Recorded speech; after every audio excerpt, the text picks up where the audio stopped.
No, no, no. It's not. It's Mm. like it's like I want to say things. It's like the people I'm talking to y'all, the audience, y'all already know.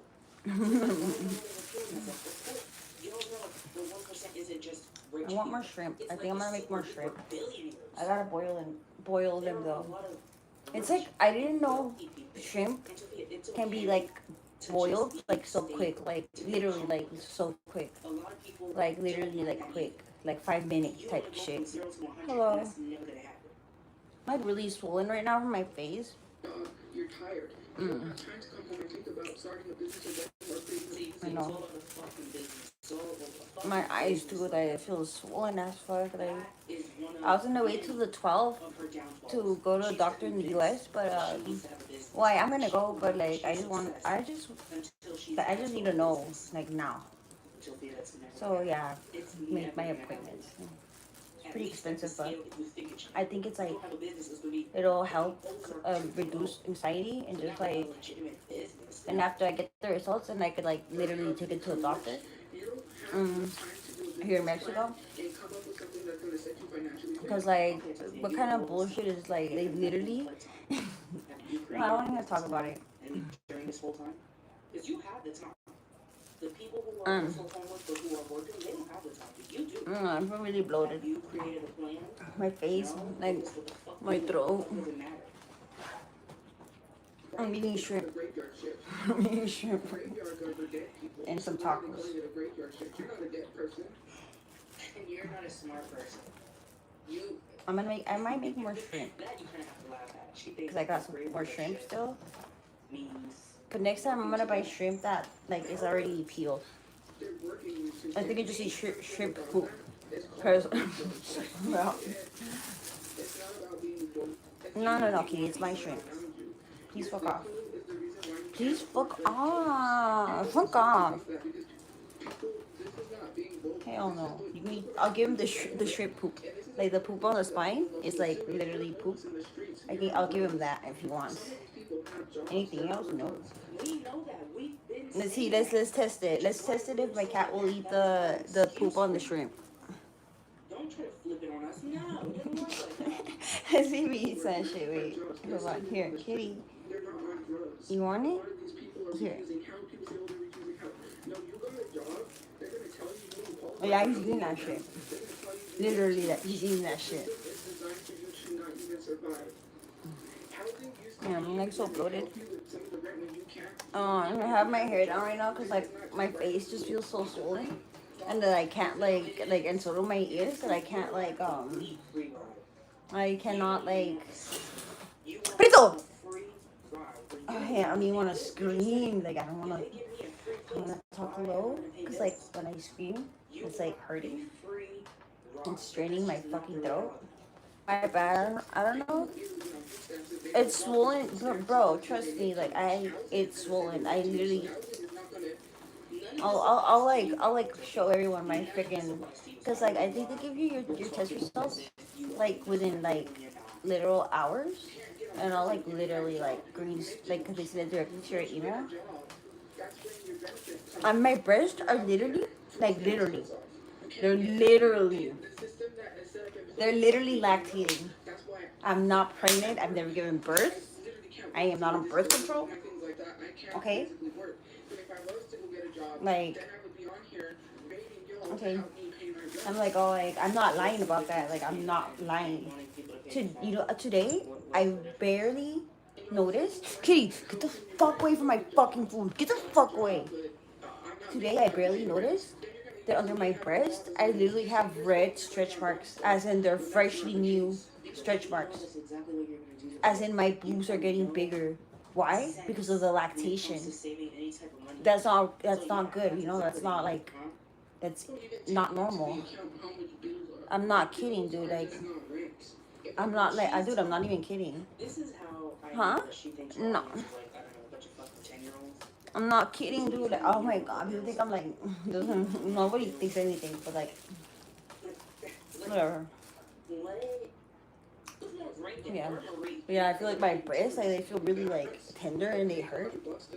Like, they hurt. And, like, I'm not even pregnant. No, these stretch marks are, like, I should not be lactating because you only lactate when you're about to give birth or you're pregnant because it sends, like, your body sends a signal to the brain, and that's why the milk starts, like, generating, you know.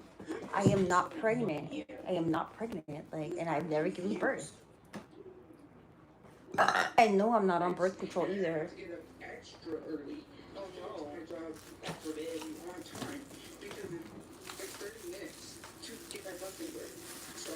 It's not normal, bro. Oh my god. It's not normal. Only women who are about to give birth start making milk. I am not about to give birth. I have blood tests that confirm that I'm not pregnant. Does that make sense? Oh my god. I'm all getting mad. Bro, why would I, like, have, like, such, like, why would I have such an why would I lie, like, this is such an elaborate lie, like, it's not even, like, a good, like, it's actually, like, really stressful. Like, my body should not be, like, and my hair has literally been thinning. Like, it's from, I think it's most likely from, I was taking this medication called Seroquel, but, like, the Mexican version, and, like, yeah.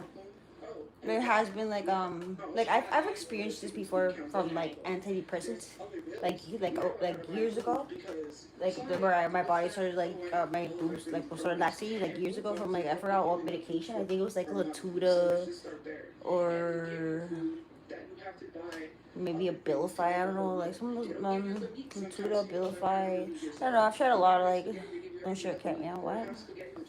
I'm not pregnant. Pregnant from the God. I'm not pregnant. I hate massage. No, my face feels so swollen, dude. And my neck, this.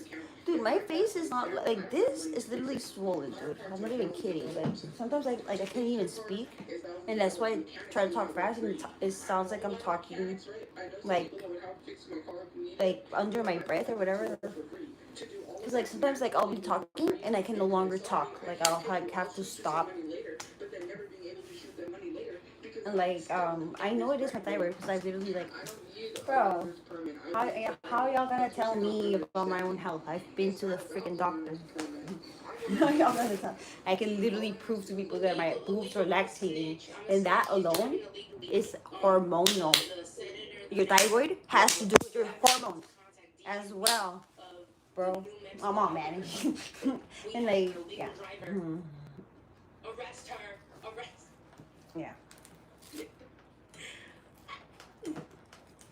My tacos got all soggy. Fuck, dude.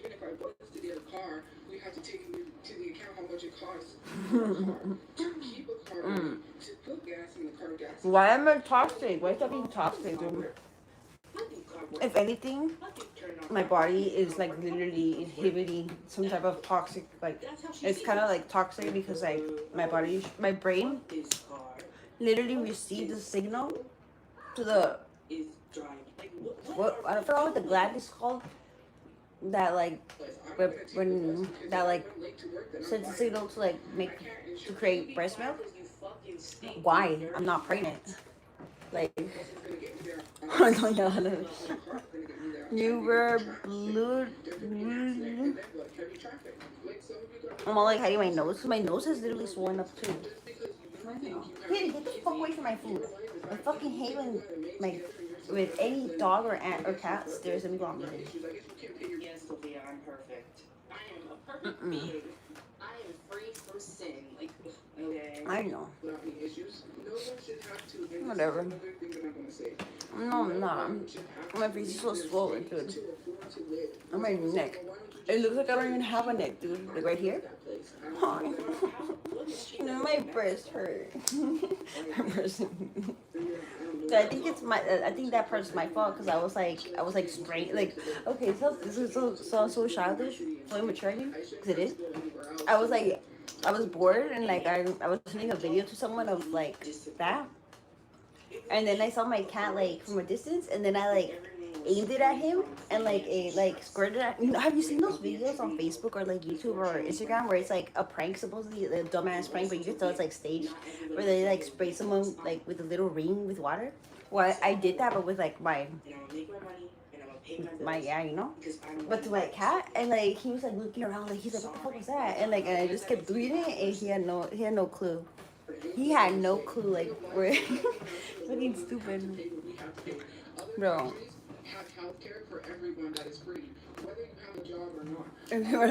What? No, I believe it's oh no, actually, they told me not to do that. They told me not to stimulate it, as in milk them, and I've been milking them for like financial reasons. But they told me not to do that because it like encourages like the milk production. So maybe that's why my like breast grew. That's not normal. Kitty, get the fuck away from my food. Get the fuck away from my food. Little Sophia's gonna be a passport, bro. I can see it. Free gas. Yeah. And I've been losing a lot of hair too. And it's not for my. Never gonna achieve anything. I just want this shit to end. I want this shit. I've been like I found out I was lactating in February.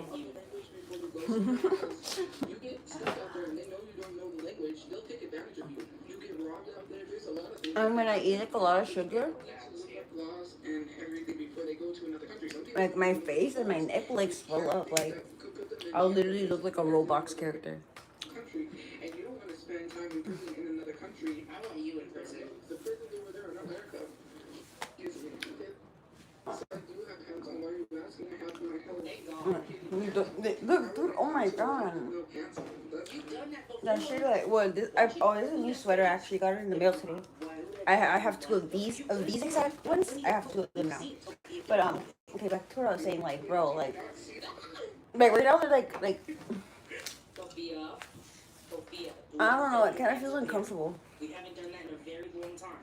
Because I already have like this, my gut. It just feels like it feels like two like loan cards like stacked on top of it. Well, they are stacked on top of each other, like you know. If that makes sense.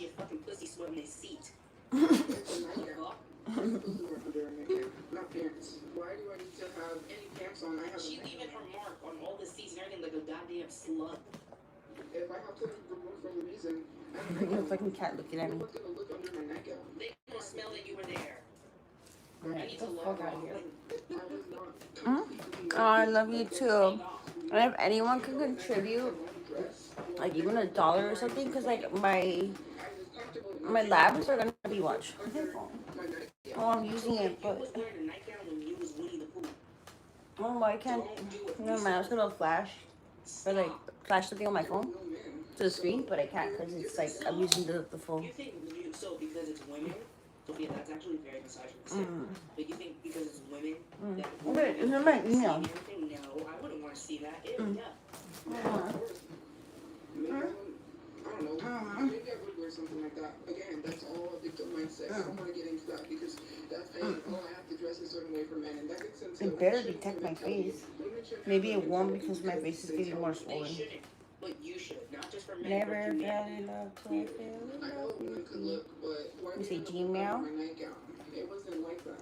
I know everybody. You're not going to look under my nightgown. We don't do that there. If that was something that was going on, Watch. you would have been exiting. They don't allow any of that there. That is not something that you just go do. Watch, here's my. Did you try? It's gonna be, watch here. But it's in pesos. Keep in mind that it's in pesos, not in US dollars. So 815. Watch. And that's only one test. Cause I need to.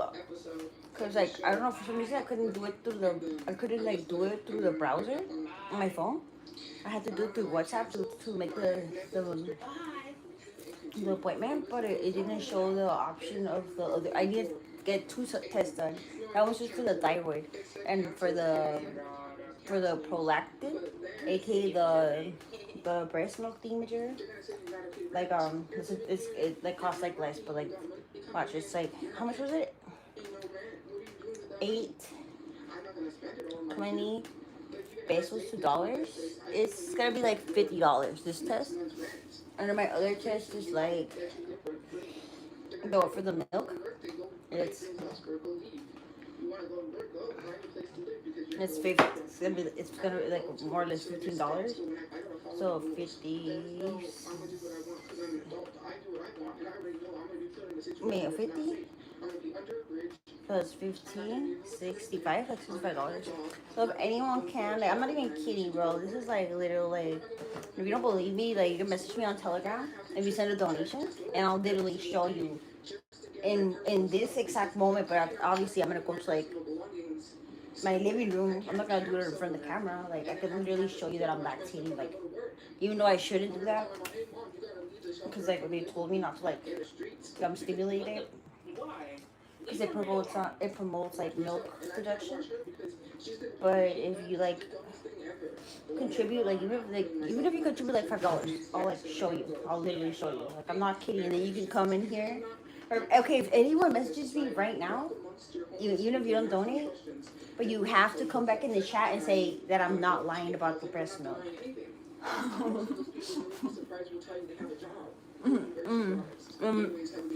Yeah, fuck off, Sophia. Goodbye. That was an awful. Just from like the glitching and the freezing. And I'm not like orchestrating for someone to come and say that shit. Like, I'm not on my phone, like, you know. If the first person to message me on Telegram, I'll literally go to my living room and I'll show you that I'm lactating. But you better come back in the chat and say that it's true. Anyway, thank you so much for watching. If you enjoyed today's video, please So message me on Telegram and I'll show you. I'm not even kidding. follow me on Twitter at I'm not even kidding. Doesn't hit? What? I know I don't hit. I'm fat. I'm like bloated. My thyroid. Whatever. Stop. You saw the title and you're still trying to like you're still trying to goon it? That's fucked up, bro. Going through a medical crisis and shit.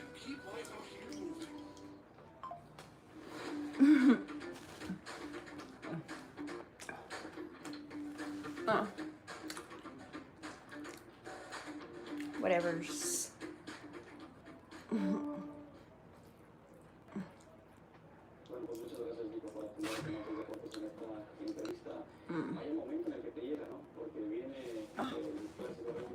What the hell is this Spanish shit doing on my TV? Hell no, I'm not paisa like that. I don't even know how to interview. His fucking voice sucks. Like, who the fuck gave that dude an interview?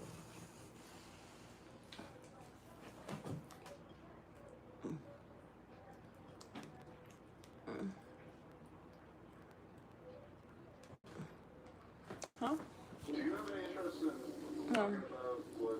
Can I get you anything you want?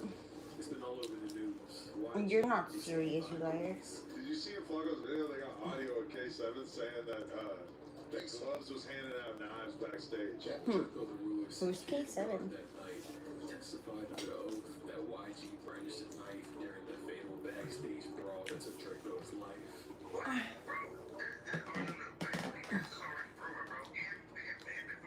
Oh, kitty! When I go off the ledge, I want to be 100% vindicated. I feel fat as fuck. Look at my face, so small. No way Draco was YG. I wish, like, I just want this to end. The lactation and my thyroid. Because I've never had thyroid issues, like, prior to, like, my breast milk started to, like, happen, like.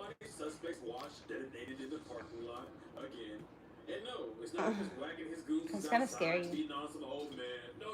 This time they were asking questions about a murder. LA rapper Draco the Ruler. Officials say Yeah, I'm so good, bro. Yes, the police are hot on YG and Munchie's trail, trying to figure out what happened to Draco the Ruler. The funny shit about this is, somehow the person helping build the case for the police was the same person who originally brought Munchie P through the no-jumper doors in the first place and got him a job. And the person standing behind this man is Munchie's biggest enemy. You got Munchie P here. That's the deal. I'm very excited to have this conversation just because it was suggested by Flacco a couple years ago. Oh, well. I'm not pregnant. I'm not pregnant. I'm not pregnant. I've been lactating since February. February, March, April, May, June, July. It's gonna be. I would be showing by now. I would literally be showing like. Okay, this is just all my gut. This is just all my gut. This is all me. This is a food poop older poops baby, but it's not a baby like a human baby. It might be a poop food and older poops baby, but it's not.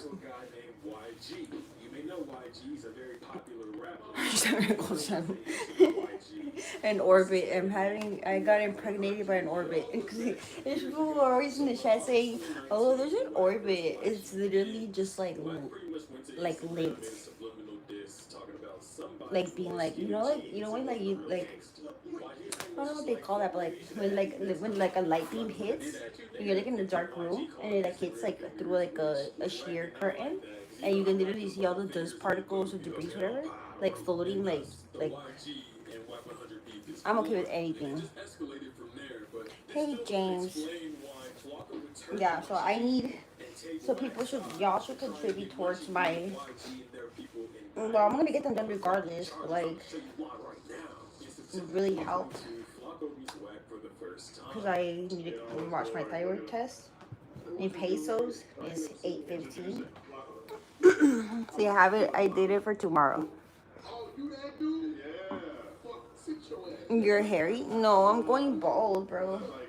Like I've been losing a lot of hair. Like I'm not even kidding. Like you know what? I just took a shower and I already touched my hands with my greasy ass hands after eating.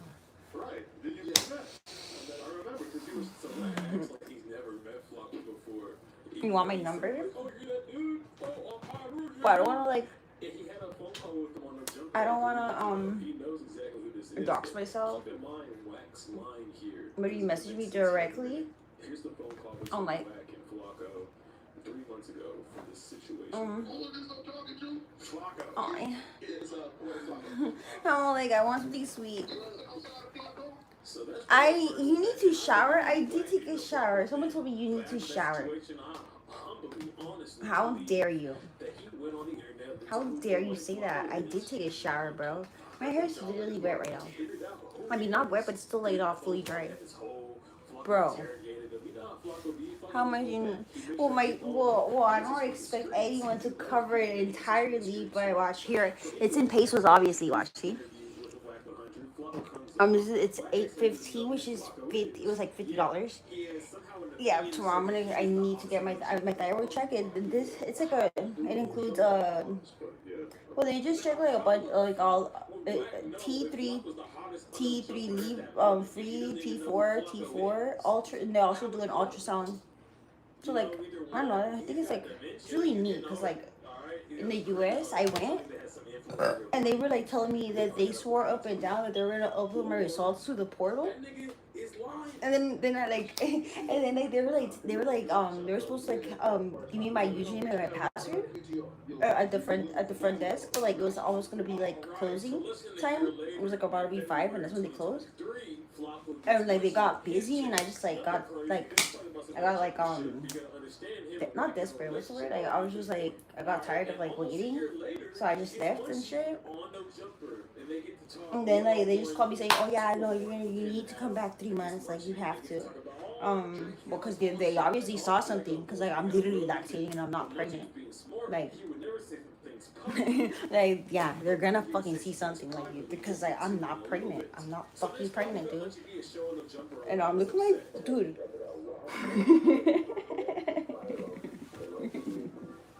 My breasts got fucking bigger. It feels like they got bigger overnight. They definitely did get bigger overnight. Cause like, I like when I take a shower, and I know some of y'all don't believe I take a shower like frequently, but I do, and like I like put lotion on like my body, whatever, you know, right? I actually air dry. I air dry, but mostly because like I've like I need to buy a towel that's specifically for, and then I'll have to hand wash that towel because like it like gets like filled with like cat fur or dog fur, and like it's just like disgusting. Like so like I just air dry. I just air dry. So I won't like yeah. Okay, what was I saying? What was my point of saying that shit? Oh, okay. And then, well, so I put lotion on my body, like, literally last week. Last week, I did not have fucking stretch marks on my underneath my, like, boobs. I didn't. And, like, and then, like, I was tripping because, it was, like, itchy, you know?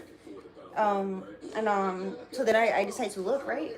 Today. And then I saw, like, stretch marks, and they're red. And I was like, what the fuck? Is this, like, a rash or some shit? What the hell?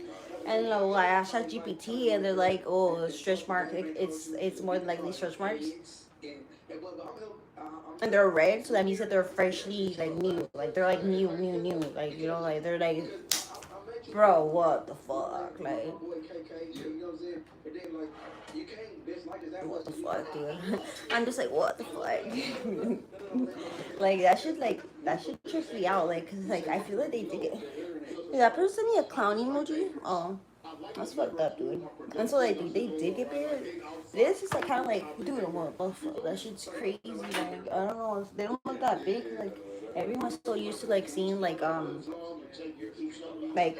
plastic boobs, you know, like.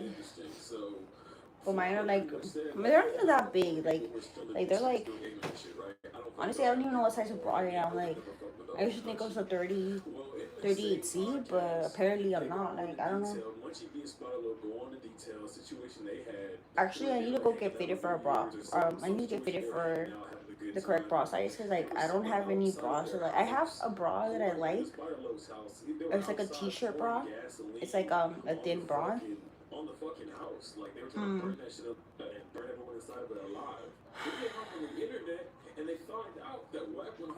And I do get like sweat, like, oh my god, dude, I'm just like, I just want this shit to be over.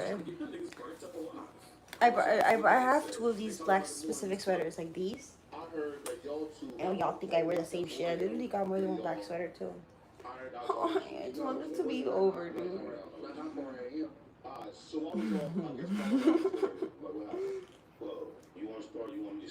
And like I'm like literally tripping because like I think it might be okay. Like okay, someone once told me, like my aunt told me, or my great aunt told me, like cause like her dog has diabetes, right? And so she buys him insulin, and but she buys like the most expensive insulin here in Mexico, right?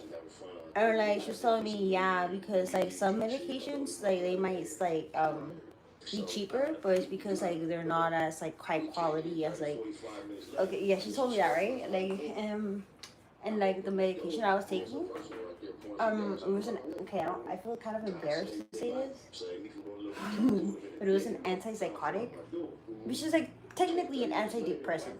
Technically, like for me, like I'm taking it for like not because I'm psychotic, because I'm not psychotic. I'm not psychotic, bro. I'm not psychotic. I'm not pregnant. It's ugly. What? Is the person calling me ugly? I see. I dildo shot. Fuck you, Robert. Use deodorant. I did use deodorant. I am Hispanic.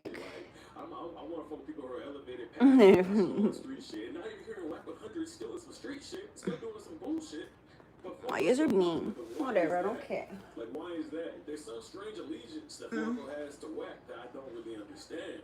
I had to suck my tooth. What was I saying? What was I talking about?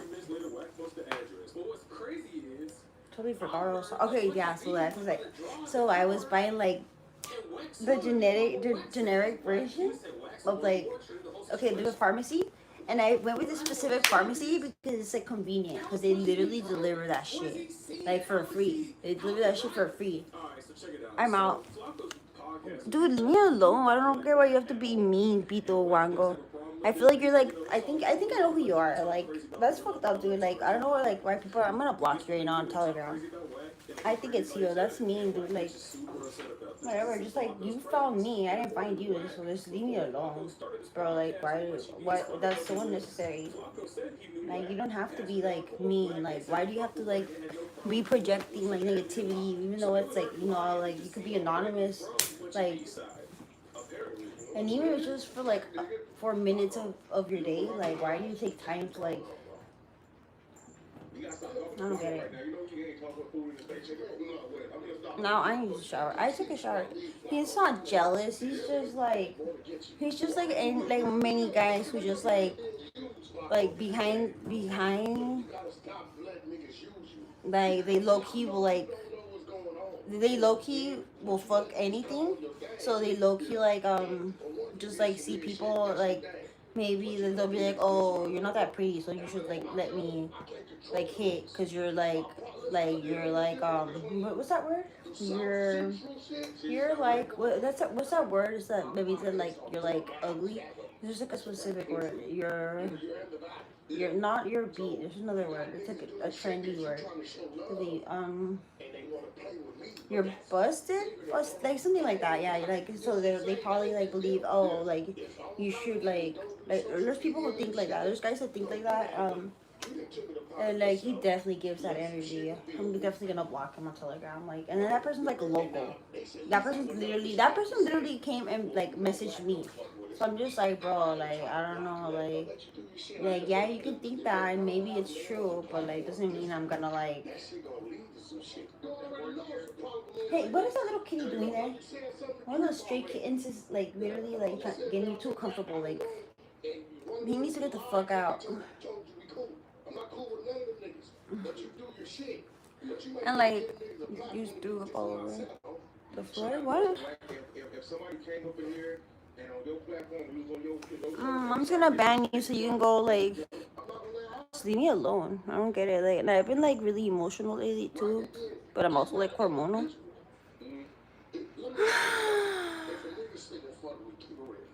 I don't know why people are like that. I actually like I don't know. Like, I try to remember that like I'm hormonal, and maybe that's why I'm like extra like emotional sometimes. Like honestly, like some like the littlest things will like literally start shedding tears. Just like um. That shit's funny as fuck. That shit's funny as fuck. No, it's not funny, but like. And then I had to like abruptly stop taking my like medication, which is good because it was like literally making me. I still have some of those like I still wake up like in the middle of the night and I'll go like a zombie, like and I'll like raid my fridge and like I'll eat a lot. The fucking cat's fighting is so cool. It's the first time I've ever heard you talk ever. What do you mean? Yes, right now my face is bloated, my nose is bloated, my it makes me feel like extra ugly. Like my face, like when I weighed more, when I weighed more, my face was actually thinner. So like, bro, like what? Where the drinks at, bro? I'm never drunk. Why do people think I'm drunk? Like I don't. Is it the way I talk? I literally, my thyroid is literally swollen, bro. But whatever. I don't know. You could just like not get mad. Oh, thank you, James. Oh my god, this dude. That was good. That's. Wait, I don't like people seeing me like. I don't know, but I just feel like I feel like extra swollen and like.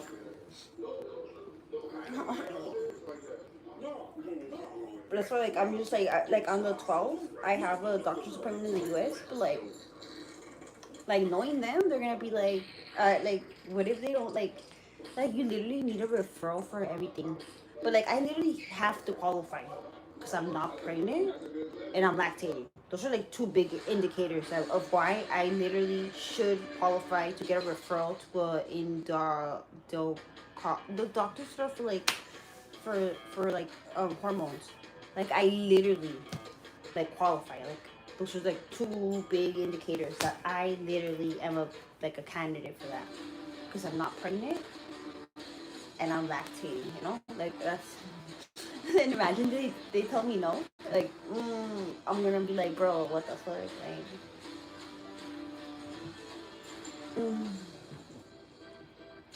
Like.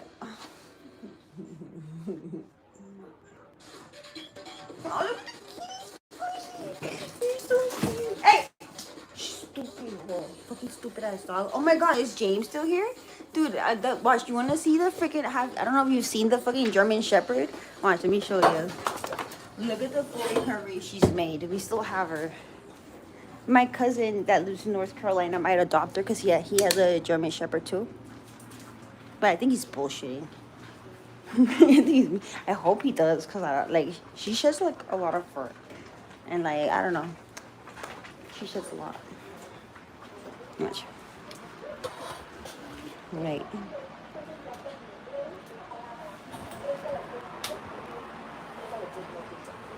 Yeah. She literally made like a full recovery. Cause I remember once don't listen to, oh thank you James. Like I remember like when that happened and you were like the first one to like voluntarily send me to go get her out. Dude, like oh my god, I remember someone was saying she's not gonna go get her out. Like and like or that I was lying about like the freaking what was I supposed to lie about? Supposedly I was lying about like the dog pound, but like dude, I was literally on live stream when the dog pound like literally pulled up and like took her after I came back from walking my dogs and remember. But we couldn't get her out that same day because it was like a weekend. They were saying Black was going to be a FBI informant. And Munchie was really I'm using the front camera. so Like, when let me see stepped what's back like and saying, oh, Munchie, you work for the grid, which is like projected. No, my face is full.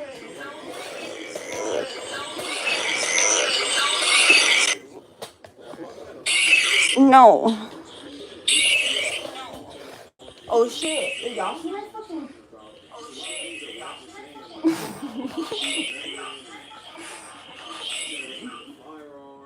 okay, I don't think you guys wait, what's showing? Oh you can't see it. Oh my god, you're really crazy. Ah, thank you, dude. I literally appreciate it. Cause I'm like literally and like it sucks. Like I think at the end of the day, it's like all my. It's like the butter. Like maybe I should have like maybe I should have bought like the no the higher the more expensive like version of the Cereal. Maybe this wouldn't be happening. And I'm just like I literally think about it like a lot, and I'm just like damn. Imagine like I'd believe it. I'd honestly believe that like somewhere a Mexican like pharmaceutical company is like literally manufacturing like faulty ass medication. I believe that shit. I literally like that's like because I that's like I mean Circle has been like so many has been like, a lot of like class action lawsuits for I think for like because I know it happened to me like the Circle was giving me kidney issues um um yeah no but I didn't like participate in no class action lawsuit. Actually I found out about that shit like years like I like literally like I think a few months like before like they stopped like getting people, but you don't get like a lot like they'll literally like if you like just like $3 fucking or some shit. I don't know unless like you're one of like the main like people who brought the like I don't know some shit like that. I think they give more money out to people that get like cancer and shit. But like well. But yeah, like bro, like my face is so swollen, like bro. Well, we get you. I'm no longer taking that medication. And that medication is like I don't necessarily need to take it. I don't have to take it at all actually. Like it's just like honestly it's like it's kind of like a pussy way out. Cause like I should like deal with things like without having to have like a foreign chemical in my brain. Um, it's not psychotic, but I take it. I'm not psychotic. I'm not psychotic. I'm not psychotic. Or maybe I am. I don't know. You know what? I want to get off live. Like I'm like looking at myself and I'm just like, fuck. I look really bloated, dude. I look so bloated. And I just want. I don't like looking at my face. Like, bro, I've been like so bloated. I hate this. Dude. Just this medication. I'll show you. I have a box here. Things about what's happening in the streets and what he knows about like real street shit that's not known by police or public information. Lex says because of this, he was the future witness in Draco's case. So Lex would play mind games with Munchie. Oh, yeah. Making them all paranoid, trying to figure out what is what know, what is what not know. Munchie B fucks around and just drops the bomb. Draco says, hey, I know who Draco's killer is. We pass the ball together all the time. How much do I send you? I'll Now send you. Flocka say he got a documentary coming out. Then Munchie B gets upset at Flocka. Oh my god, Flocka Edgar, says, chill. now that Munchie B's upset, I feel vindicated to go as hard as possible on him I and think his I'm gonna get off. Like, coworker, my face. Look at my fucking. I feel like my forehead's like protruding. Like it's because of this. Which is odd. And it's also like it makes my eyes like I feel like it makes my eyes like bulge too, because my eyes are literally swollen as well. Like bro, oh my god, I'm like literally going through it. Like my face, especially if like I like eat like earlier I ate a Hershey, like it's like a Hershey mini cake. I totally regret it. I feel like getting a popsicle. I mean, like, I'm just like, I'm looking stupid. I'm just like, I feel like eating a popsicle. But yeah, like, it fucking sucks. But I try not to, like, dwell too much on it. Because, like, all I can do is, like, wait till I go to the doctor. I'm not a doctor to get an abscess.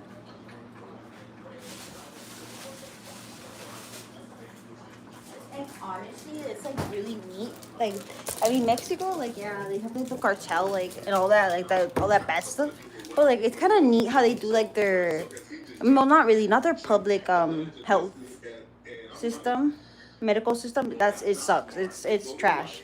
But like the fact that you can actually go to a lab and like get like they're relatively like cheap. Like most tests, like they're not gonna like exceed like yeah, well I think it's like I mean from a US perception, so like there's definitely there's okay, anyways, then like I'm like getting all like literally like that's like a really good price, like $50 for those tests. Like in the US that would run you up like, and then you probably have to, and if you go to like a Medicaid, whatever, it's like.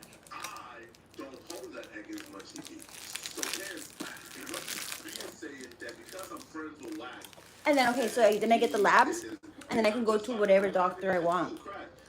And like consultations with doctors, like well, like yeah, there's always like gonna be higher tier doctors that like, you know what I mean. But well, you just they forward the the labs to them, or you can just like come like by yourself and give it to them, like you know what I mean. But like that's I think that's really neat.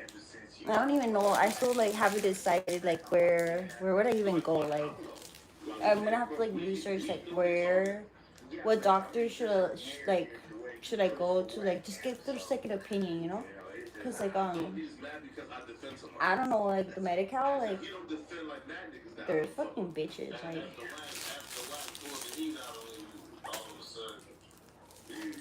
Like they're fucking bitches. I'm like, no, I feel bloated.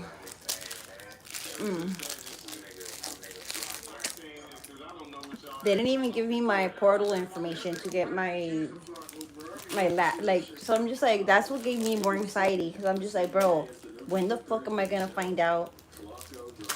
And they're like, oh no, you have to come in person to set up your your portal. You should like look, so I can get like that information. Like apparently they can't just give it to me like straight up like that. I have to go set it up. What the fuck do they need my social, like social, they know my social security number, like what the fuck, like.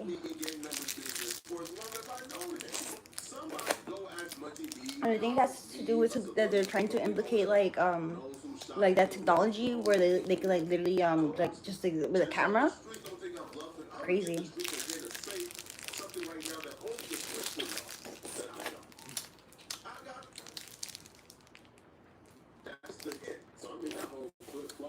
Probably. What? Yeah, no ponytails because my head feels like it's like going boom, like it has like a pulse like going like boom boom boom boom. My ears too, like, fuck, bro. He played undercover. And now he's about to get his big promotion. I feel like I salivate like heavy. So as I'm sure Flocko assumed, I don't know, that's just crazy, dude. and he I remember when I found out I was lactating, dude. I had no idea. I literally took instantly DoorDash to freaking pregnancy test, and it was negative. And I was just like, it could be a false negative, like. And then I'm just like, yeah, it would happen to me. I would definitely get a false negative. And then I took another one like a week later. It was negative. But then I decided, no, fuck that shit. I need a blood test done. I went and got a blood test done. It was still negative, you know.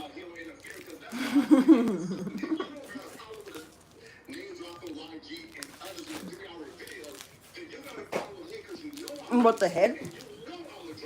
Oh, that is pulsating? It is pulsating though. Pulsating? Are you pulsating? Just kidding. Is the blood flowing? Well, I don't mean that blood's flowing like to my head when I say pulsating. It just means that like, I feel like, oh, my face is so no, oh my god, dude, they have got, oh my god. You know what? I gotta go. I gotta go. And honestly, they do hurt.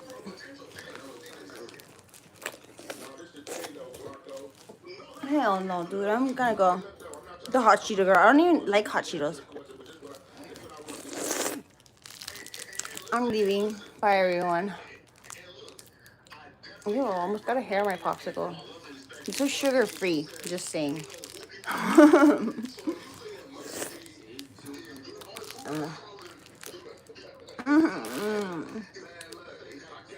My face is so swollen. I'm leaving, y'all.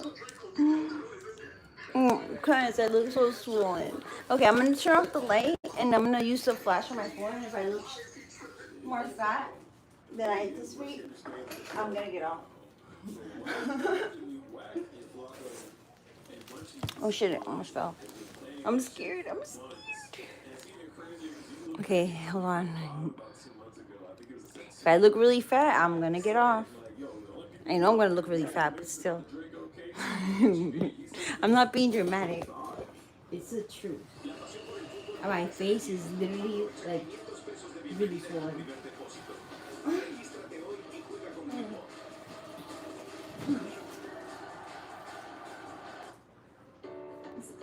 I can't wait till the 12th. Like, when I noticed I had stretch marks, I'm just like, hell no, I gotta go. I gotta look at like medical attention, like ASAP. And no, y'all are gonna be like, oh, you're being dramatic. No, I'm fucking not. Do you guys not understand that women do not lactate unless they're about to give fucking birth? Okay? I am not about to give fucking birth. Does that like not like, can you like can't get that through your head? Like, think about it. Think about it. Like, it's like, you know how even men, some men have also the same chemical. It's called prolactin. I don't know if I pronounced it correctly. Women, they're about to give birth. The brain sends their body sends signal to the brain, to a gland, in which like it starts like creating the milk. I don't know. That's how it is. Like, okay. Some people will start lactating without like. For me, I think it comes from the medication I was taking because it's happened to me in the past. Okay, that's why I believe it's still bad because it's happened to me before in the U.S. Not the same medication, but it was psychiatric medication. Okay. Anyway, some people will like literally develop tumors on that gland, which is on their brain, in which they'll start lactating because of that. I don't think that's my case. I hope not, because I literally experienced lactation when I was taking medication, psychiatric medication, I was younger. So I hope it's that, but I stopped taking this medication And I'm still lactating. Like I'm literally like I'm not like women will not start lactating because it's not the norm. It's just not the fucking norm. Especially, well, no, it's not the norm. Like no, like if you're not pregnant, no, if you're not about to give birth, it's just not the fucking norm. And that's that, you know. Thank you, say. Come on, man. They should explain that. I feel like, oh my god, man. I'm not pregnant. I'm not fucking pregnant. My mom also, because I was trying to tell her about, I was well, yeah, why I wanted to, like, confide with someone, I guess, in real life about what I'm going through. And she's like, no, she instantly shut that shit down. She's like, are you pregnant? I'm like, no. What the fuck? You didn't let me finish saying, like, I was like, never mind. I started getting, like, emotional. She's like, never mind.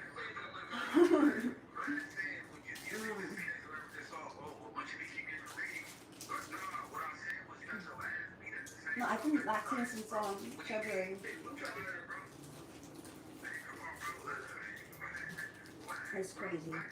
And then like yesterday when I was putting on lotion, because like yeah, I usually put lotion, but then sometimes I'm like heavily observing every like where I put the, like. But today I decided to like because it was itchy actually, and I have like red stretch marks like. And I like asked ChatGPT like cause I thought it was a rash at first, but then like it's more than likely it's fresh stretch marks, you know. I'm just like, bro, what the fuck? Which means that my boobs girl the same festival that Draco died at. And apparently yeah. Black got his ass whooped by I didn't have stretch marks before. Like I just said, the game so I'm pretty sure just they're did a growing. versus battle. And that's like bad. Like I assume that's bad because of with YG. the reason they're getting bigger is because of the breast You see how growth. this is all starting to come together, right? That's pretty bad. When shit's just a little bit sticky. So like around like April 2026, Flacco's talking about, I'm calling the police on Munchie. I know he brings his hand when he brings the gun to no jumper. I'm calling the police on his ass. He'll be caught up at the Tuesday show. But Munchie B be popping up from no jumper and he fucking around with that pistol. Man, listen, man. Man, listen, man. I misbehave all of it. After the Tuesday show, nigga, and call the police on his business. It's AI the father. Bro. Literally a month later, one of Adam's BMX buddies, Vel, gets on the I would like. with Munchie. I don't want to have a bastard child. Like, honestly, me, yeah, I would definitely get like an abortion. I would get an abortion. I would get a plan B, like instantly, like because I just like my dad, my parents were married, but he like died. But like, I just like wouldn't want. I just wouldn't want. Well, like it sounds ugly to say bastard child, but I just like. And apparently a couple of them got out. Like, yeah, whatever. Like, I'm like, I think I might not even have kids, to be honest. Like, oh, well,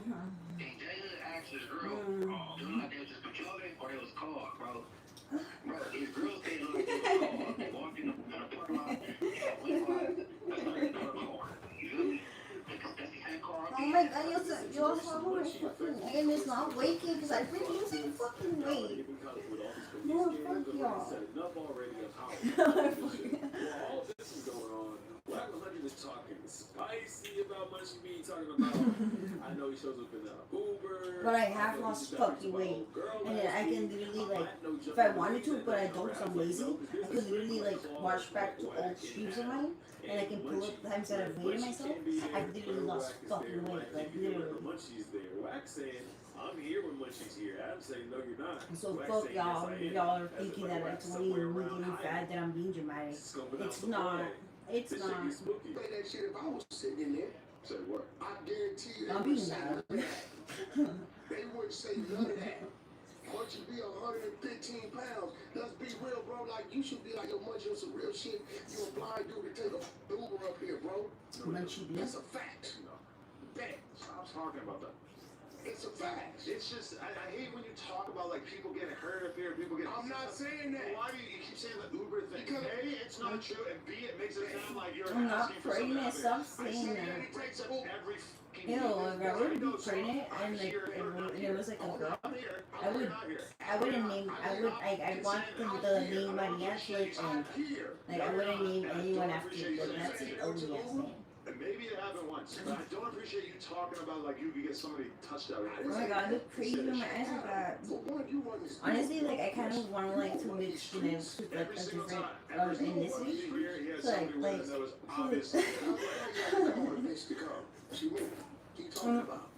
yeah, that'd be pretty cool. Gentlemen, there you have it. Marco and WAC 100 have much to be YG in their games, right? Where they won You usually watch point and shoot? and it only gets way worse in the aftermath. Do you have any interest in talking about what has been going on in household is? We don't do that alone.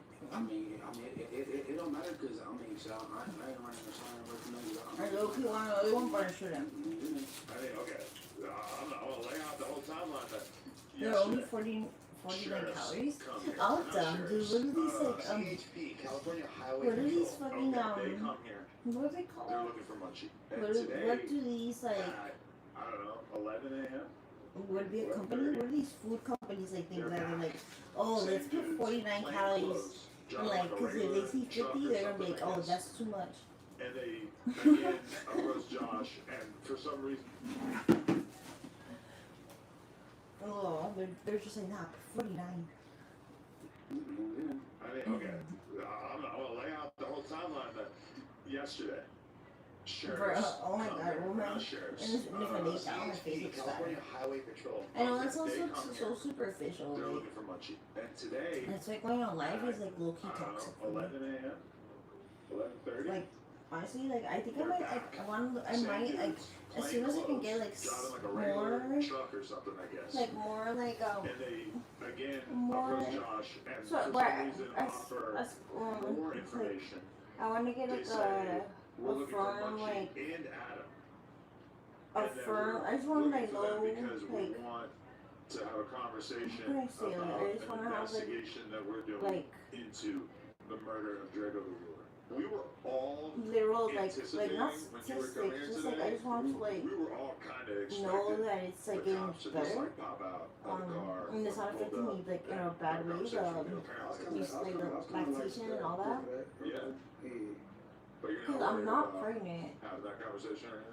so it's like it's like I don't think nobody understands. Like it's literally like That's what your approach would be. something is sending signals to my brain to start lactating. So like I don't know, like I'm Yeah, I was feeling worried like like yeah, not even my mom. Like I couldn't like she knew that we explained. She just like said, "Are you pregnant?"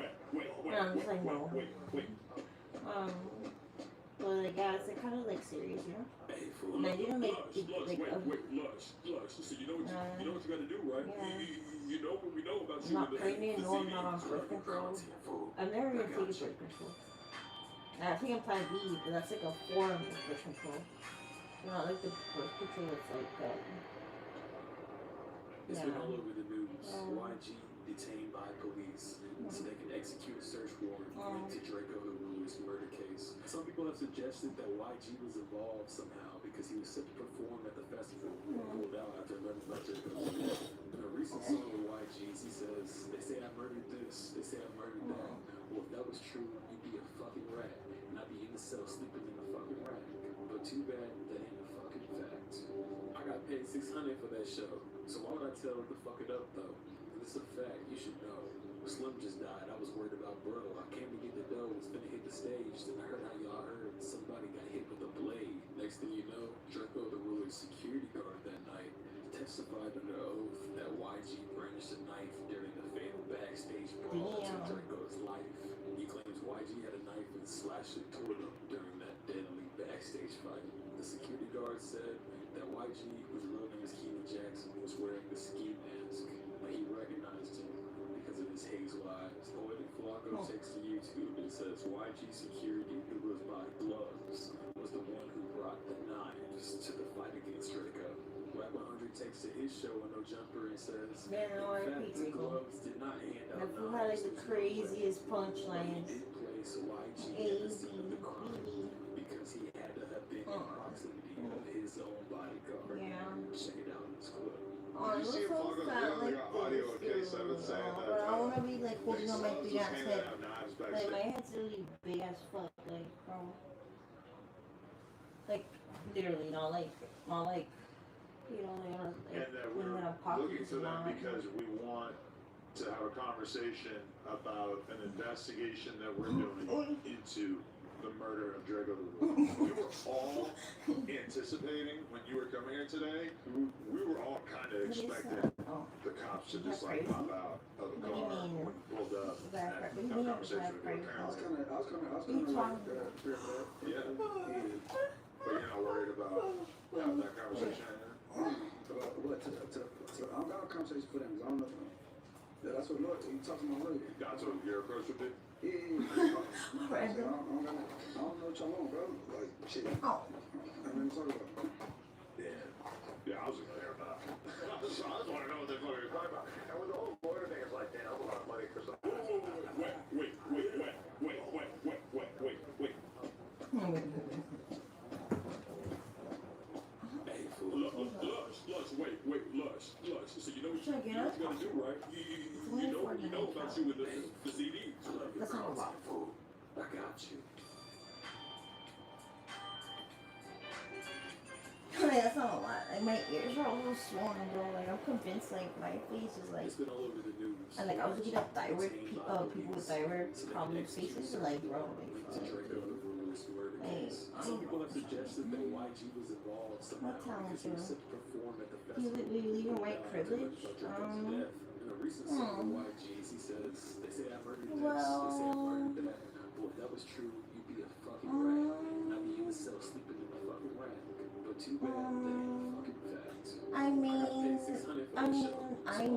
okay, let me like put an example. Okay, so here in Mexico, like there's like different type of Mexicans, you know, like right, like on Mexican TV, like all you'll see is like European looking motherfuckers, right? And like so yeah, yeah, I do. Yeah. Like, there's literally, on like, what type of show would that, like, resemble? It's like a morning show that they, like, show on public access TV. And, like, there's, like, one of the hosts is named Negro, which means black. He's literally, like, light skin, like my skin. He's not even close to being like dark skin. So they call him Negro because he's like the darkest one in like the whole like the whole cast. Like he's like the darkest one. And like I don't know, I thought about that like, one day and I was like, wow, that's kind of like why do they call him Negro? Like, and like they said he's like not European looking. So for this dude K7, wherever he is, Bro, say, what the heck? That's just I so saw funny. Bloods passing out knives. We're all And like they looking at literally have Bloods. shows here in Mexico that like literally make fun of like indigenous people like India Maria He's keeping the fight or from like getting to his client. I don't know, it's kind You of get what I'm crazy. saying? We're watching him on the video. The same video that, So YG is that close to it? well, I mean, My head's swollen too, like I could literally like YG's in the I'll vicinity. probably so gag that's like really security. fast, like for sure. No, for sure I'm gonna gag really fast, dude. Like, but if I can do it at my own pace, then maybe it's good. Maybe if I want to, but if I want to put in effort, like don't like, maybe if I want to put in, like I guess, you know. We all know all people really want is to monetize, make money, and whatever comes with that comes with that. Yeah, whatever his name is. How many feet away from Draco was YG? In the video, I personally couldn't see YG. I could see his security. Oh, okay. Right. I didn't even know that YG would have been like in the Pacific. Yeah, I couldn't see him. I can see his security, right? So he's in the area. Now, I didn't see YG throw no punches. Did he? I don't know, man. I don't know. You know, when You're you going look at a bunch fast of or black when you're dudes, going fast?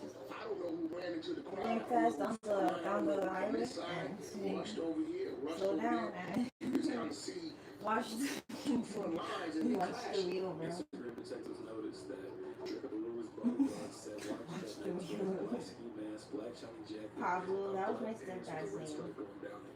Exactly what he was wearing that night before the show.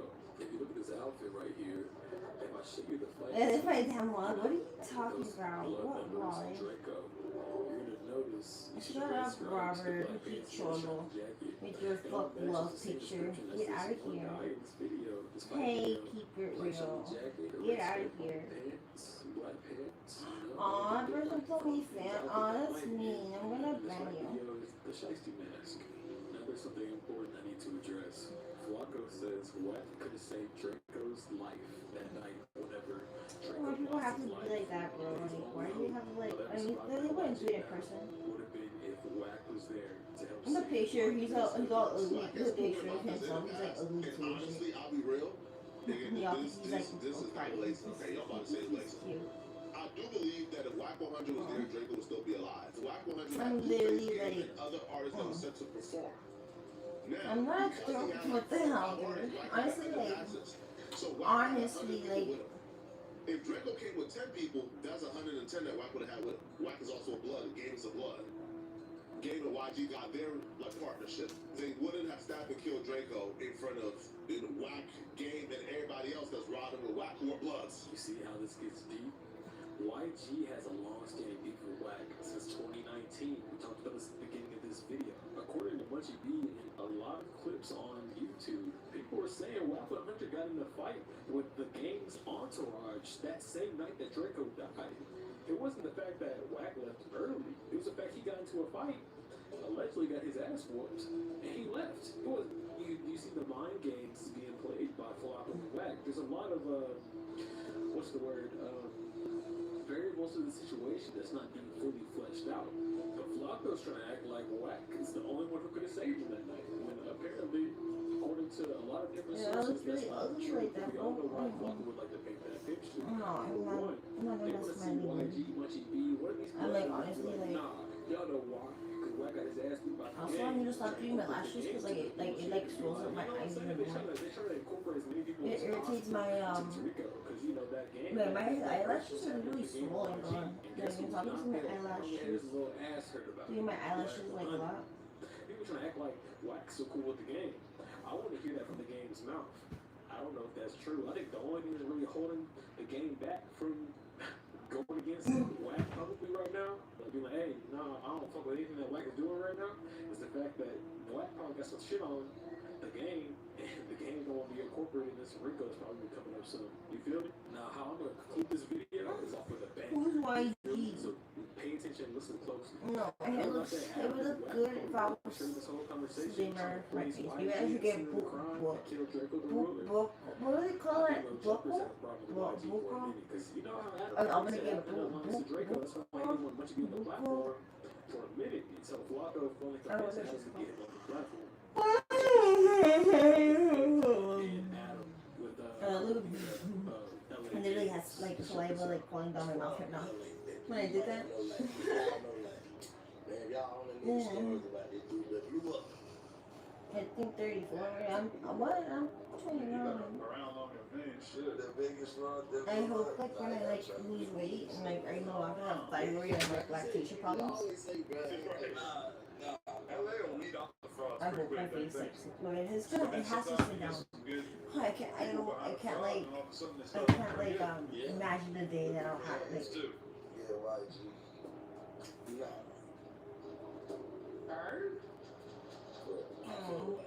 I don't. My ears are also like they kind of hurt. Low key, I'm gonna go get another hospital. I'm just saying, you asked the question. That's cold. Feels so heavy. You asked the question. I'm Heavy. the only way to go past. I told you. I just said, you know, I'm gonna break baby thing? It was like, he a good person, she's a good person, I guess. You get what I'm saying? The fraudulent activities. Where did break baby I alert? said this for this exact thing, but in way more words the other day, and I already was like, oh. What? You sitting on your podcast. He's saying it too, shit. Oh, he said Who's the that. biggest fraud? Black went on a little YG rant the other day, And it ain't even nothing to take nothing from him, but if you just saying, like, you know, his music career is his music career. Ain't nobody saying nothing about that. You know what I'm saying? It might be not be to every region's liking and all that shit. But his music career, he's one of the biggest artists out the West Coast. But you understand his route here, he's coming. What are you doing? Why is that person calling me a transvestite? What the hell, dude? That's like kind of like Small world, mean. and I That's appreciate you for your time. I'm good for water. This shit real life, boy. I'm not just a rock, nigga. I'm like, what? Throwing footballs, I was out to catch a Titans, nigga. Where's the action? I'm trying to catch a play and I talk about, man, nigga. 6th Street, that's my home. Big Oh, wait. big bailing out my problem. Talking shit on the net like a nigga ain't no power. You ain't understanding it's small world. This ain't coming from the streets, this is coming from a nigga like me who come from a small world. Free broski, small world. Free broski, small Free who? world. Free broski, small world. Free broski. Sé que suena loco, What the pero hell? literalmente te dan $1000 para empezar a apostar. No lo creía, pero lo probé yo misma. Me registré en caliente.mx y automáticamente obtuve bono de $1000. Hice una apuesta inmediatamente. You know why? $800 It's en like el partido de hoy. Gracias, caliente.mx. I think this is supposed to Registrarme go es up. gratis y tarda menos de un minuto. Así que descarga la app y usa el bono de bienvenida. I'm so gassy. ¿Sabías que 9 de cada 10 empresas prefieren talento actualizado? yeah. Actualízate en solo un año con los nuevos Masters Unitec. Estudia sin dejar de trabajar. Amplía tu red de contactos profesionales y accede a más de 43,000 vacantes. Destaca en el mercado. Ray Ray sent $49.99. Thank you so much for the super chat. Okay, I Ray. appreciate you. She says, always praying for you and love you. I found out at the hardest Ray time Ray of sent my $49. life, and you helped me in more ways than you will ever know. Praying for many, many I don't years, wanna, like, more blessings. Much love, BT. Thank you so much. I appreciate that. Thank you so much for that message. That means a lot to me. So I really appreciate y'all. Flower de Pas says the movie I Care a Lot is about this. I haven't heard about that movie. I'm gonna have to check that out. That's interesting. IDC, wait, hold on. IDC enough, bro. I don't care enough, bro. I'm gonna say IDC college. Do you have anywhere ever experience? Like, let's say you hear like oh my gosh. people sound like He says, I'm praying to you, praying for your healing and like okay, like your strength helps me. you know what it sounds Missed you a when lot. something Love you, vibrates? Brooklyn, It's like New York. Thank you so much. I appreciate you. like sometimes I like can't wait to come back out to New there'll York. be nothing that's vibrating, Last year. but I can still hear like a sound in the back, like I feel like I still keep hearing this. Like, does that make sense? It's weird, huh? Says if you get a trust, please make sure you fund it. If It's not, like you'll have to auditory go to the program, hallucinations. which is stressful and Not emotional. really, Love you too. Love I you don't know, too. like I swear, Thank you for like that, I'm Max. just I like appreciate weird, like that. Brown Sugar 90 says my dad passed away 2 years ago with no will. I'm still fighting with I'm by probate James. for his assets. I'm Mhm. honestly Oh, drained. thank I you. still Okay, don't no know boss. what's What? anymore in his They, death. oh my god, All dude. this legal stuff. Wow. Thank you for I don't know, the like super chat. I really appreciate it. I don't I'm really like sorry talking about to that. in public, You know, but like I said, I just hope what the heck? this It's right stream here. I helps a have lot of like people and gives them I have information, Telegram, like, but, well, yeah, you know, if someone a lot of wants to times reach people out to you, don't they'll talk reach about out to that, right? you. It's depressing, it's sad. You know, it's not a comfortable topic at all to talk about. But it's also reality. You know? Basically, you know. And I just feel like a lot of our parents are just gonna leave us out here to just y'all figure it out. A lot of, you know, Gen X and Boomer parents, they just, I don't know, they just don't really believe in bills. It's it's just, yeah, no, I don't want to be bothered. Like, it's because I've asked people, and I'm like, why don't you have one? And it's just like, because when you get one, you're calling death to you. It's like, what kind of, old wives' tale is that? No, you're not. It's putting less stress on your family. But they feel like it's like you're calling death, like you're asking to die. And it's not that at all. Yeah, what are you talking about? I need to get a new water bottle. Rambo says they do, my mother. Yeah, there's a lot of, like, I've talked to, like, a lot of older people, family members, friends' families, and all the older ones all say the same thing. What? I'm old, I'm not about to be entertaining nothing with death. Huh. Okay, ma'am. Yeah, superstitious. And it's just like, we gotta get out of that. We gotta get out of that superstitious stuff because, like I said, you just never know what can happen. And you don't, like Brown Sugar Baby saying, her dad passed 2 years ago. She's still in probate court fighting for his assets. Whereas if he would have just put everything in a trust, had the estate planning, she wouldn't have to worry about anything. And then some people are like, oh, well, it's too much. I can only It's not burp free, when of it comes course. out It may itself. cost, I can't $500 to $1,000, force maybe it because $2,000, God. just depending on Because what all you that's own like and, essentially when how big your when I estate burp, is, it's there's different price basically ranges. acid like But it's going always up and funny that down my people fucking like have no problem spending stomach to $300, throat, $400 on which is bad. shoes, So yeah, like, I don't want to like makeup, invoke a gold burp bag. Just all, that's like but when it comes to bad. like things that you really need, you just kind of set it and forget it. Um, That's too much. And we eventually gotta I'll go work out that sleep. mentality. We have to. Not preparing is Why? preparing to fail. John Wooden, I like that. Sid Essence said you I'm can not be young and still need a last will and testament. How you want to be buried, who gets you. I don't know now. I think I might be muffling the microphone. There. Let me hear. I want to hear. That's better? Let me see. Whoops. Wait.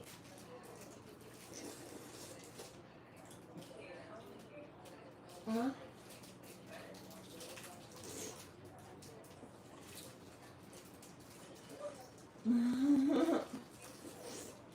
It sounds kind of like, it sounds okay. It sounds better when I use my headphones and like the mic for my headphones. I didn't even know my headphones had a mic.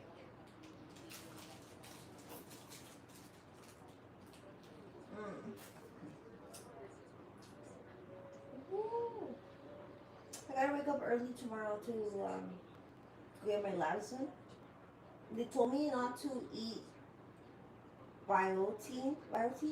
So I think my cereal of off-brand Razor Brand has biotin. So I'm probably gonna eat that.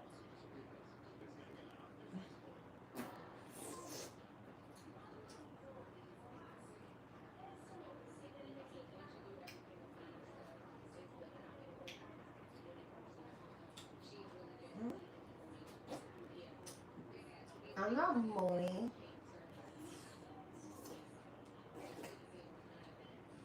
Just the eyes really need the package. What package? You talking about?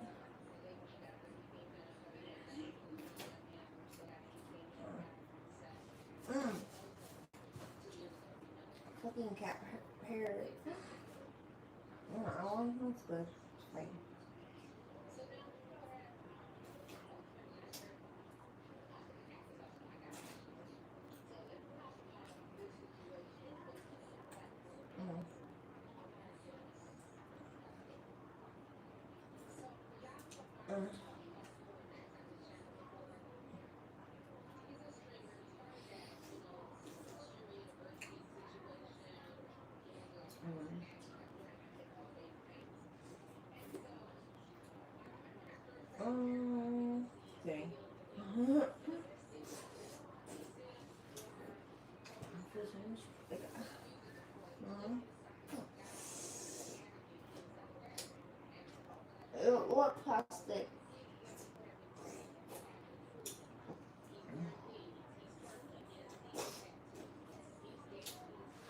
Oh, well, I try not to like I try to put it like on my tongue more than like letting my teeth like touch it, or with the roof of my mouth and my tongue are the ones that are coming like more in contact with it than my teeth.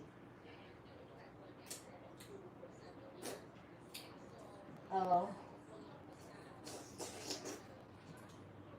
or like the sides of my cheek. Yeah.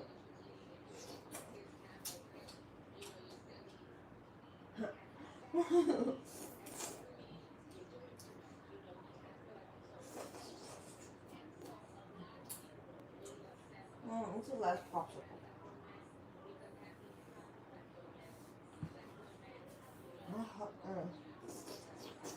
It's sugar free.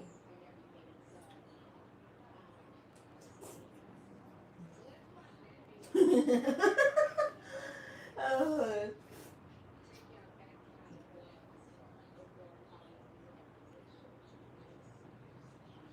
Oh yeah. Wait.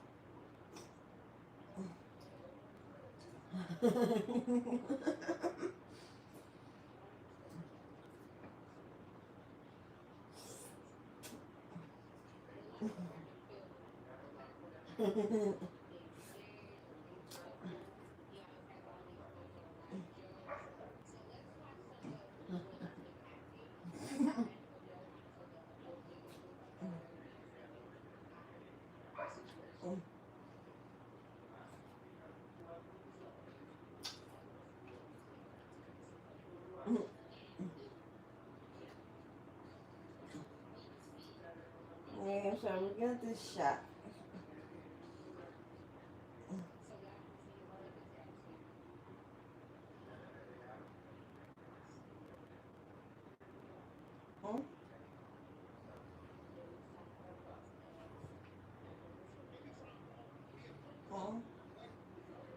So like, calm down, Draco the ruler and the number one fan, saying that shit. Oh, oops, I learned like a pig. Rose, what the hell is that mean? Calm down, number one fan. Oh, you're a fanboy. Just kidding. Okay, let's see who falls asleep faster, you or me. If I win, we'll like it. And if you win, oh, oh, what? No.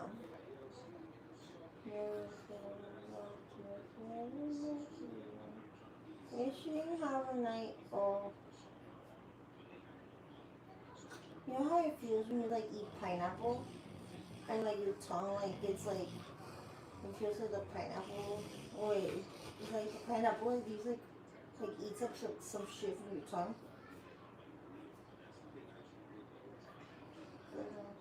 Okay. Um.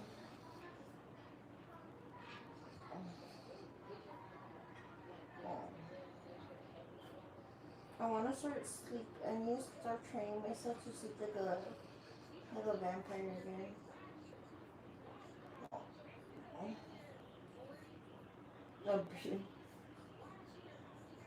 Yes, I will be going to sleep soon.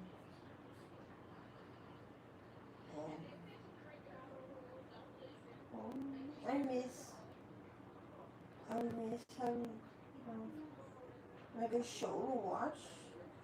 But like, there's no thing like that's like I don't know. Does anyone know any good shows? I can't show anything to stop breastfeeding.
Oh wow, that's interesting. Like the Italians would castrate um young boys so they could like keep their high pitched vocals for opera. Um, but then they banned it, like a pope banned it. That's crazy, bro. People would say that about Michael Jackson, but Michael Jackson was like literally like just like really good at like hiding it. Like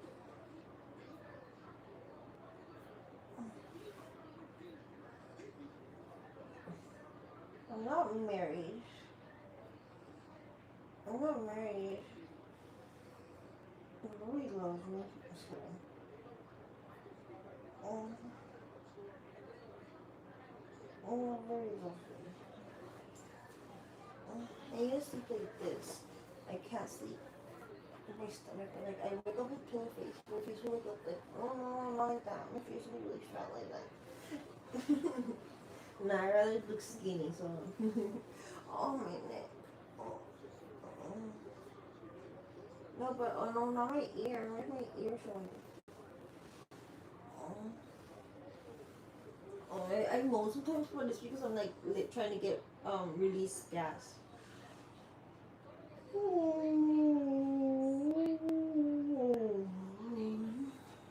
It's me just trying to release gas. That's why like I make those sounds.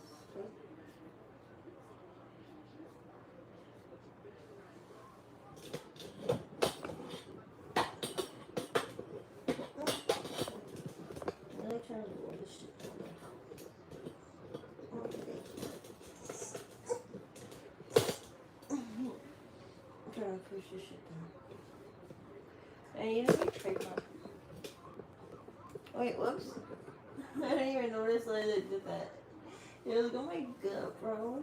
Oh, I have such a flat ass. I can't help it. I gotta go pee. I gotta go pee. Seriously, I gotta go pee. Beep, beep. Oops, I didn't mean to show that.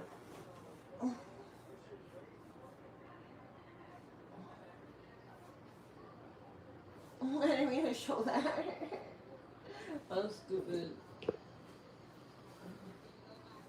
Oh. Oh, okay. Oh, I don't look fat like this. So we think I'm gonna go now. I don't want to light my eyes.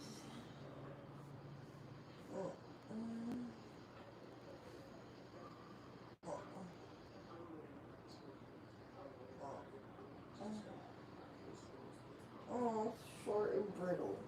And thin. No thin. Probably this close to hitting my face with my the way I just do that. Oh, I'm gonna close my eyes. Oh, I can't see shit. I can't see with the flash. Flash blinding me.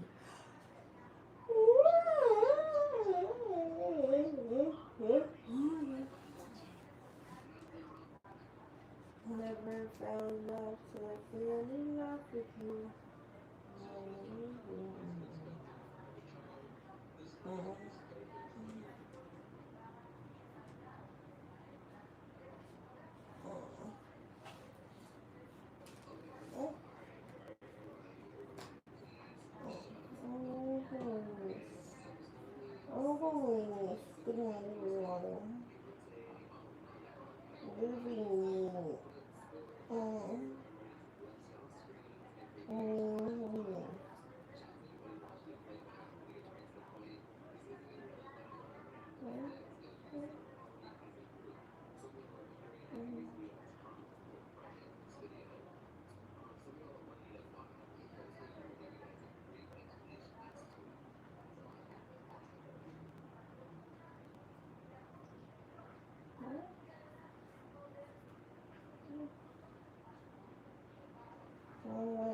feel heavy.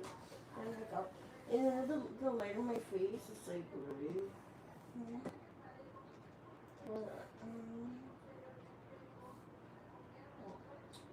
Kitty.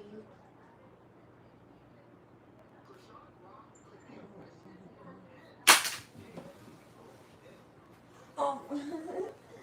Oh. This is fucking stupid.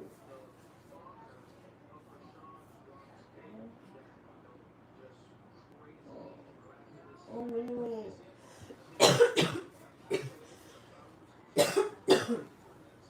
What do you mean you're mad? Oh, man. Oh.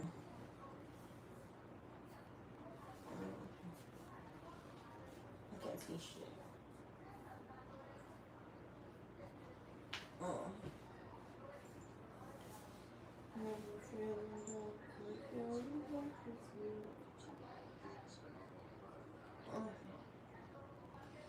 Okay. Read out what the fuck it says.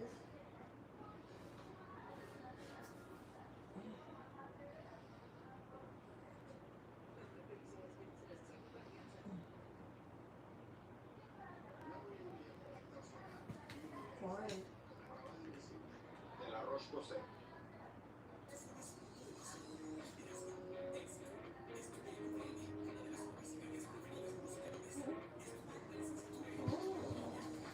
What?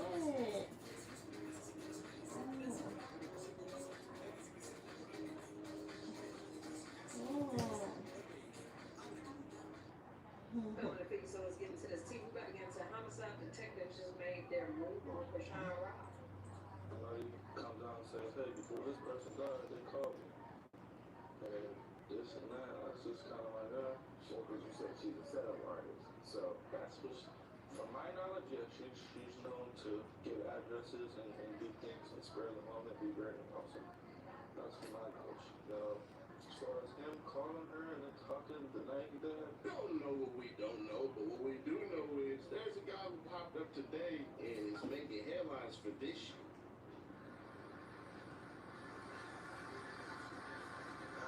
Watch how ride,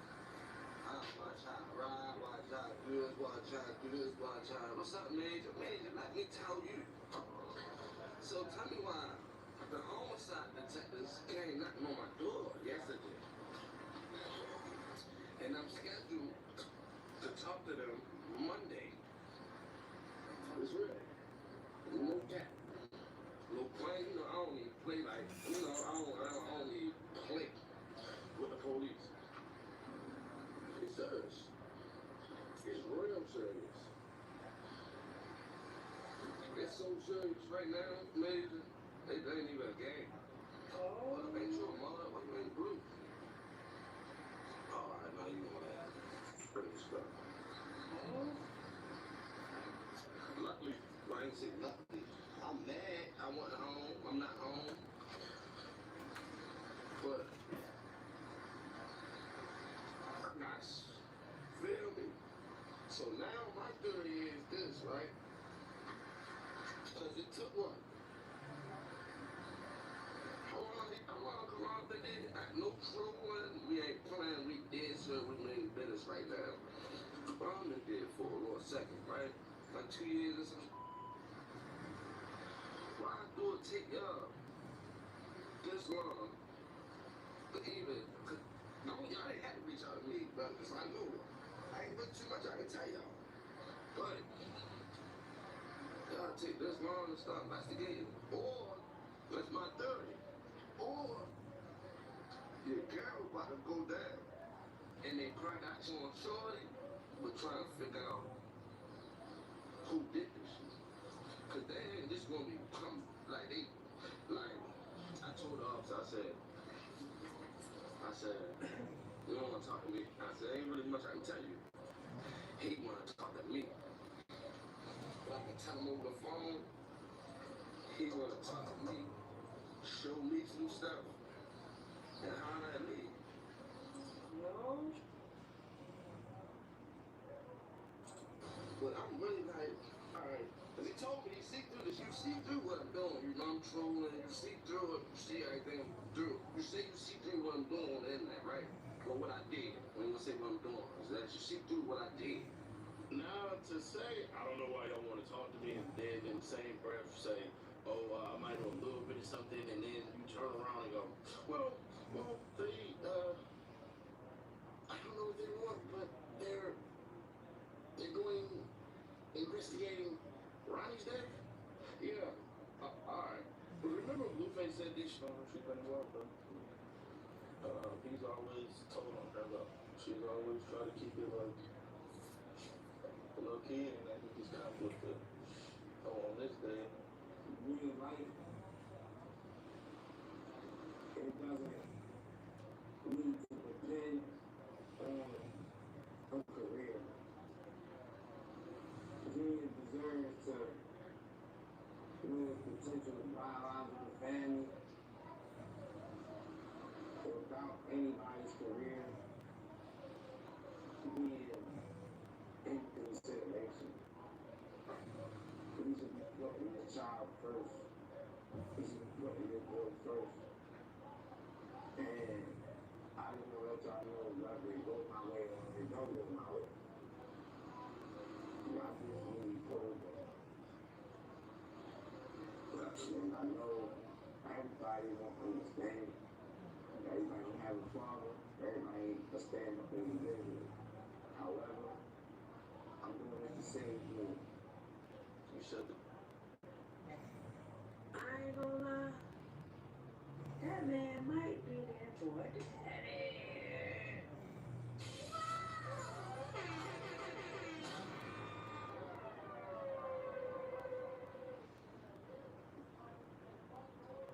At the time, I'm like, damn, he going crazy.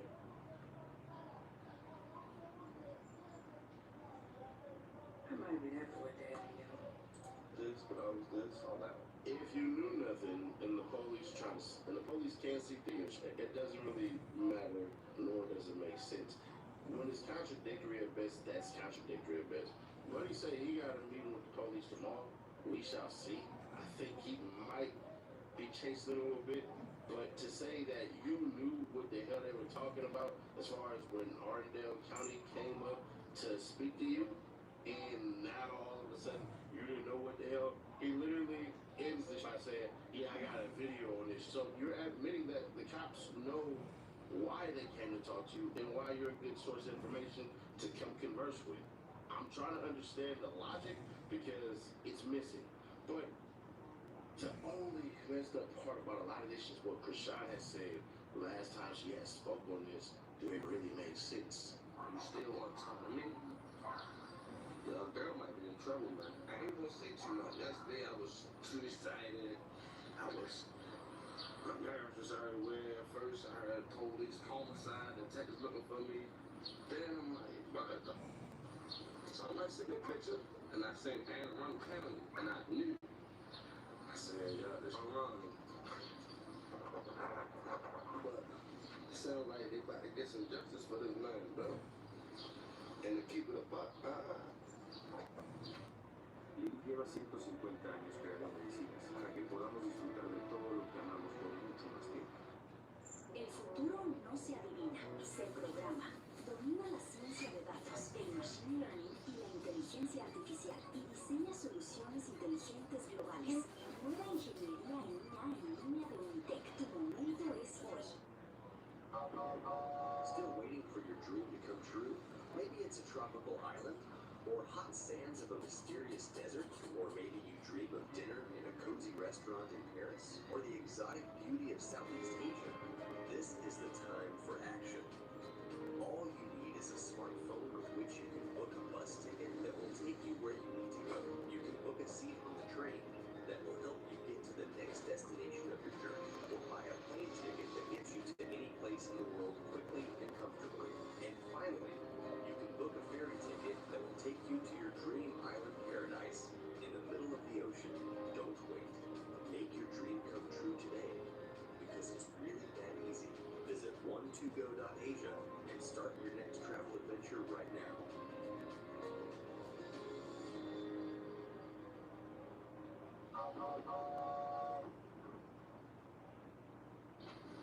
I'm really happy for a family, bro. They're hard enough, but about time.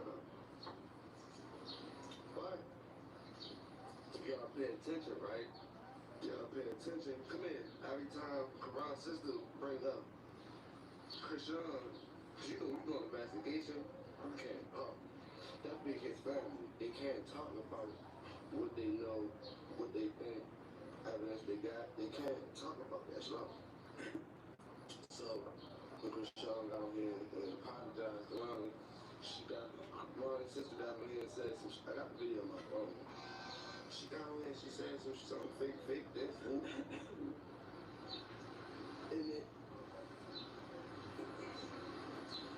I got this video.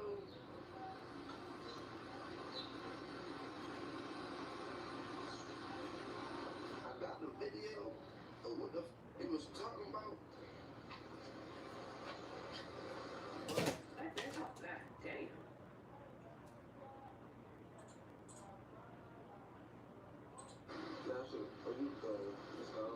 I got the video of what I was talking. I got the video of what we was talking about. But I need my favorite video. And I would, and I know I'm going against my word, officer. If you watch it, if you want to watch this, officer. But a lot of people be thinking and thought and thinking some stuff, right?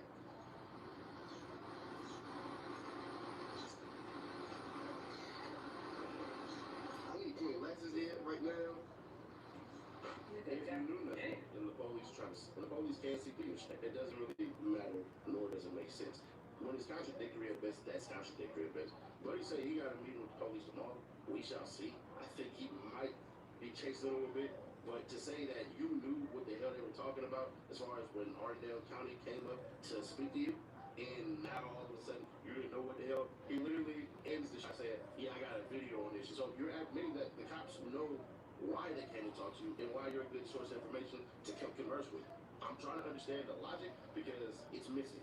But the only messed up part about a lot of this is what Krishan has said last time she had spoke on this, where it really makes sense. It doesn't make sense. So he passed away. How did you feel? Like you got the news, you were like, what? So the crazy thing is, the night before, I never told like this, but my brother, he called me. My brother called me and was like, Karan died. I'm like, damn. But when I said damn, it felt like deja vu because that night I had a dream. It was about, it was this guy, he was sitting on the front step, and he was like talking crap to me. I'm like, leave me alone, what are you doing? And then Karan comes around the corner and shoots me. And then the cops is running after when he shot him. I felt it, like I don't know, it was weird. Like the guy died, and then the cops were running after him, and then I woke up. Like, what the hell? What was that for? This is a dream. Yeah, it was a dream. So then my little brother, told me like, what happened to me? Oh, I felt it. Like, I felt like I was there or something. It was weird. I was like, damn, Messed up. like he left soon, too soon. Did you know?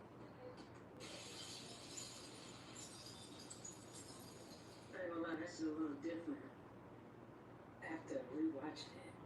Or at the time I wasn't really paying attention to it. But damn, she basically was like, damn. Well, that's Michael's birthday. I did. He's the only boy in his family. Oh, Like his mom, he got 2 sisters, his mom, his grandma.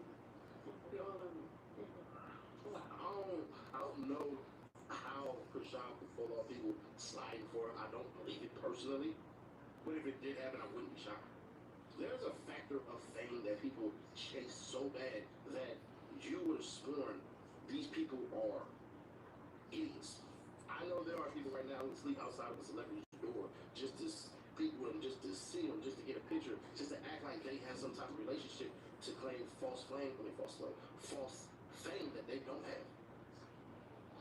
So could you have given 2,300, $5 grand, 10 grand to somebody to get rid of Buddy because the baby daddy is actually him, and if he stops saying stuff, it might mess around and stop being a story?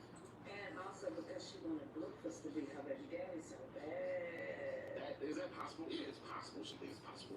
I'm not going to sit here and pretend that it's not possible because we see This is crazy as young dog basically died for $800.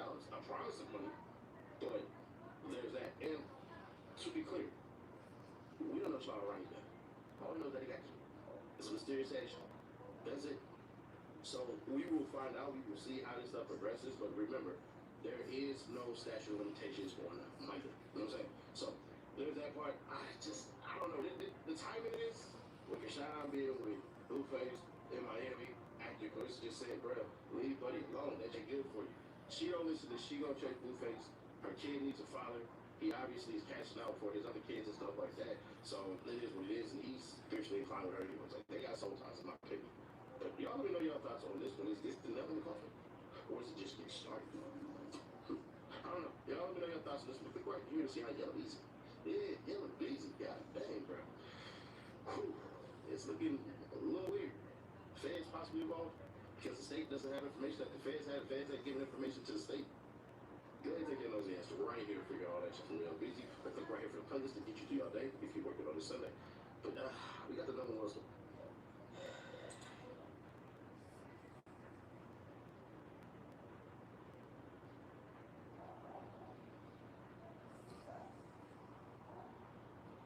I am a woman, and I have no words. No words. Y'all let me know what y'all think down in the comment section below. Love y'all, bye. Wait a minute.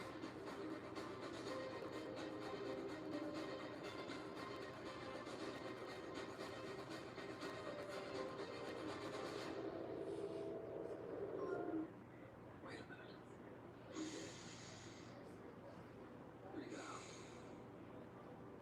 Now you can trade. Find your balance with Elevate.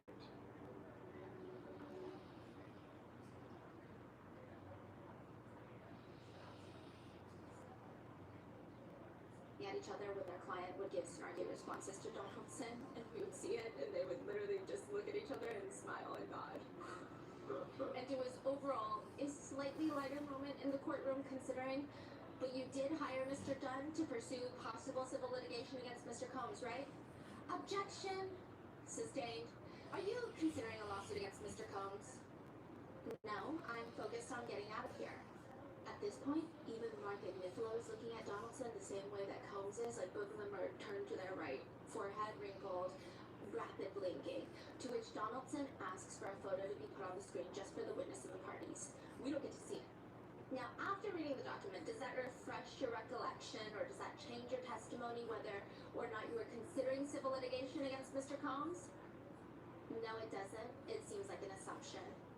We don't want to do assumptions in the courtroom. So does that document refresh your recollection that you are considering civil? No, it doesn't. Combs is looking at Donaldson. Just what is happening right now? Hold on, it doesn't. Donaldson says, hold on. Deontay Nash responds, it doesn't. It does not? No. So it's fair to say that you do not have, or not as much, okay, 1 second. As of March 10th, 2025, which by the way, you are not considering or retaining counsel to consider suing Mr. Combs in civil actions. I have counsel to protect me. I don't do federal court. Protect you related to your interests regarding civil claims against Mr. Combs, correct? No. This case. Donaldson quickly moves on, and the defense just starts dumping exhibits. It's like a photo dump at this point, and none of them are really that relevant. And after all of those are received into evidence, Donaldson just starts asking Deontay, all right, Mr. Nash, you testified this afternoon about your relationship with Miss Ventura, right? Cassie, right? Mrs. Fine? And Deontay's reaction feels so instant, like he was waiting for this moment. And Donaldson is like, I'm sorry? Mrs. Fine. Mrs. Fine? Yes. Because she's married to Alex Fine. Yes. And that was, we'll get to that. So, you testified about your relationship to Mrs. Fine. Yes. And honestly, Sean Combs looks peeved at this point, though we could be thinking too deeply into it. I will say definitively he did not look happy. And perhaps in order to stall, perhaps in order to try and make the jurors forget about this entire conversation, Donaldson starts asking about the definition of a celebrity stylist. I think when you came into here, you said that you are a celebrity stylist. Yes, correct. And a celebrity stylist means someone that styles for celebrities, right? Yes. And that's contrary to someone who doesn't style for celebrities, right? Yes. Right in front of us, Deontay's two attorneys swivel their heads to look at each other with a confused look, and one of them just shrugs, kind of like, I don't know where this is going either. Like, I don't know what's happening. And they just turn back to the front. So someone that's not a celebrity stylist can call themselves just a stylist. Yes. So you have earned the distinction of being a celebrity stylist because you style primarily for celebrities. At this point, the prosecutor is just as confused as we are. Objection, Your Honor. Overruled. Now, when you know, that's not how you started your career, though, correct? You don't just become a celebrity stylist. You have to move up to become that. No, that's how it started. So in 2007, when you were an intern at Bad Boy, you were a celebrity stylist? I started as an intern, but you were a celebrity stylist is my question. Oh, no. So in 2008, you became a celebrity stylist? Yeah. What do you mean, yeah? Yes. Combs is just staring at Donaldson, mouth agape. So by working at Bad Boy between 2007 and 2008, you just became a celebrity stylist? Yes. And that was because Mr. Combs introduced you to Cassie. I introduced myself to Cassie. You introduced yourself to Cassie while working for Mr. Combs. Yes. This is the feeling of Mr. Donaldson, okay? Don't play games that you cannot win. Deontay is not here to be hee-hee ha-ha bullied into saying yes or no to questions that he doesn't want to. He's here to fight for his best friend. Like, I just see a best friend rage inside of him. Like, probably more than Cassie. Like, Cassie was, like, there were so many emotions with Cassie. For Deontay, it gives me the energy of, like, I saw what my best friend went through, and I'm so angry, and my anger is pretty pure, because I don't have all the other complicated, traumatic experiences that she might have. So my anger is just pure. Like, he's here to fight. He's not just gonna roll over and let the multi-million-dollar defense team walk all over him. But instead, Donaldson, I feel like he cannot help himself. He falls into the power play trap. This is why I thought Agnifilo or perhaps even Estevao would have been a little better, because Donaldson asks Deontay, so it would be fair to say that Mr. Combs or Bad Boy helped start your career as you have now as a stylist, as a celebrity stylist. Would that be fair to say? Yeah, go ahead. I'm going, don't worry about it. And soon after this, Donaldson just starts like wandering around the lectern again. I mean, the showman in him is like bursting out. He starts wandering while asking, like he's starting to face the jurors, and he's turning all the way to the left to the defendant's table head on. At one point, he takes 3 steps to the left to step out of the lectern, so his whole body is in view for Deontay, all like, I don't know, 37 feet tall that he is. And I feel like he just like, he gets put on the worst crosses, because every time we run into them in the hallway, Mr. Donaldson is truly a gentleman, perhaps more a southern gentleman than Brian Steele, very sweet. And I hear nothing but good things about the press members that have actually worked with Donaldson. And I'm like, why did I keep giving him these crosses? Okay, but like, more on that. He starts wandering, taking a full-on sightseeing tour while questioning Deontay. So when you talked this afternoon, about your knowledge of studios and your knowledge of time period, your knowledge of when records get released, and your knowledge of who releases records, and your knowledge of all of this, you were giving us that information based on your extensive experience as a celebrity stylist, right? Cody stands up. Objection misstates the testimony, Your Honor. The judge is like, you've got to rephrase the question, Mr. Donaldson. Mr. Donaldson, if you could do me a favor and just stay at the lectern, just because the court reporters are having difficulty if you're not at the microphone. At this point, Donaldson exaggeratingly plants his feet into the ground, like he's like going into quicksand. And then the line of questioning starts taking more detours. So many times I would start a note of like, oh, I think I know where this is going, and then I'm like taking notes, and then it's like, oh no, we're onto a new topic. It never got to the point where I thought it was getting to. A few things to note: Donaldson is very likable. He has a very strong presence. I do think that he has to work against that. Maybe he comes off a bit stronger with his very commanding height and his like presence. Maybe it would be too intimidating. But he just like, he tries tries to bring personality into it, and everything he does, the only feeling that we walked away, like my researcher and I were trying to put it into words, it's always like, weird argument, but go off, I guess. It's always like, it's not like particular.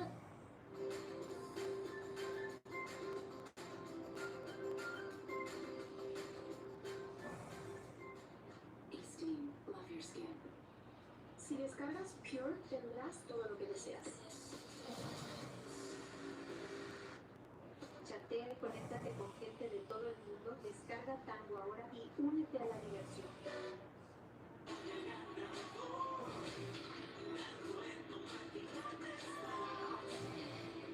Bienvenidos a Caliente.mx, la casa donde la diversión vive. Regístrate y recibe de regalo 1000 pesos. Caliente.mx, bienvenidos al juego.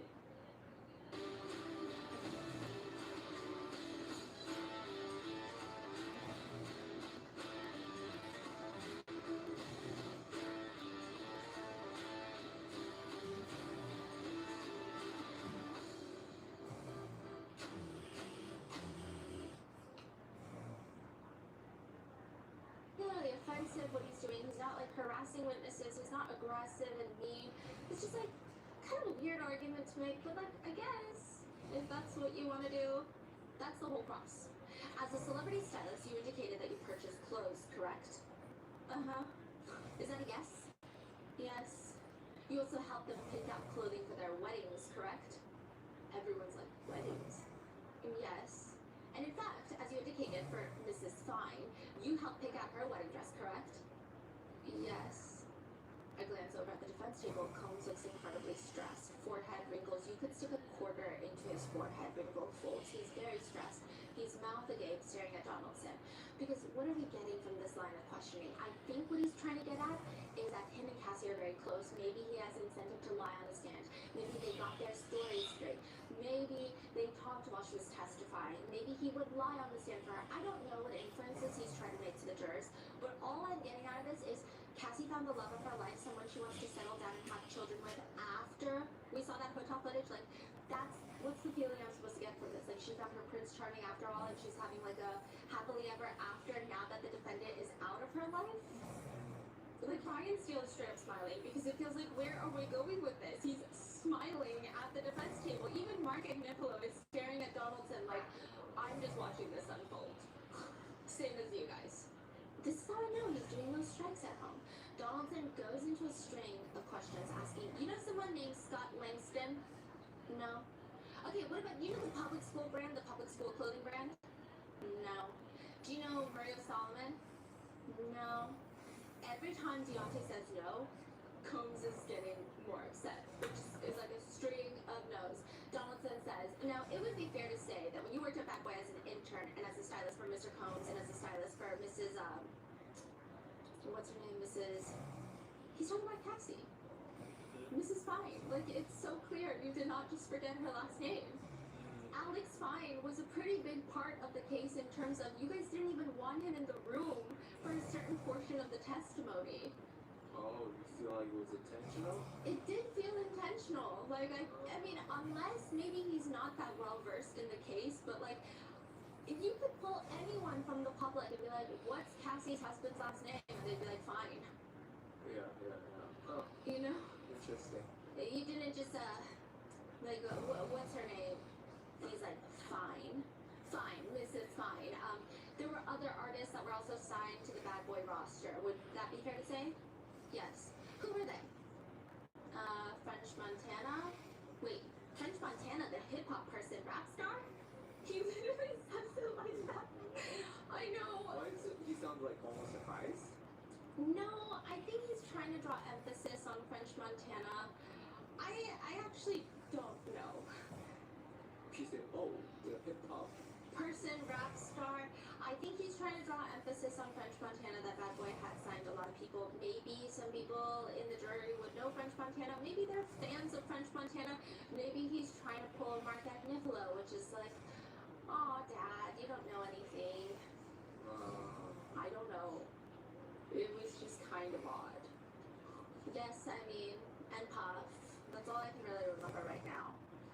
At this point, I would say that Sean Combs is the most intrigued by the cross-examination. He is the one paying the most attention.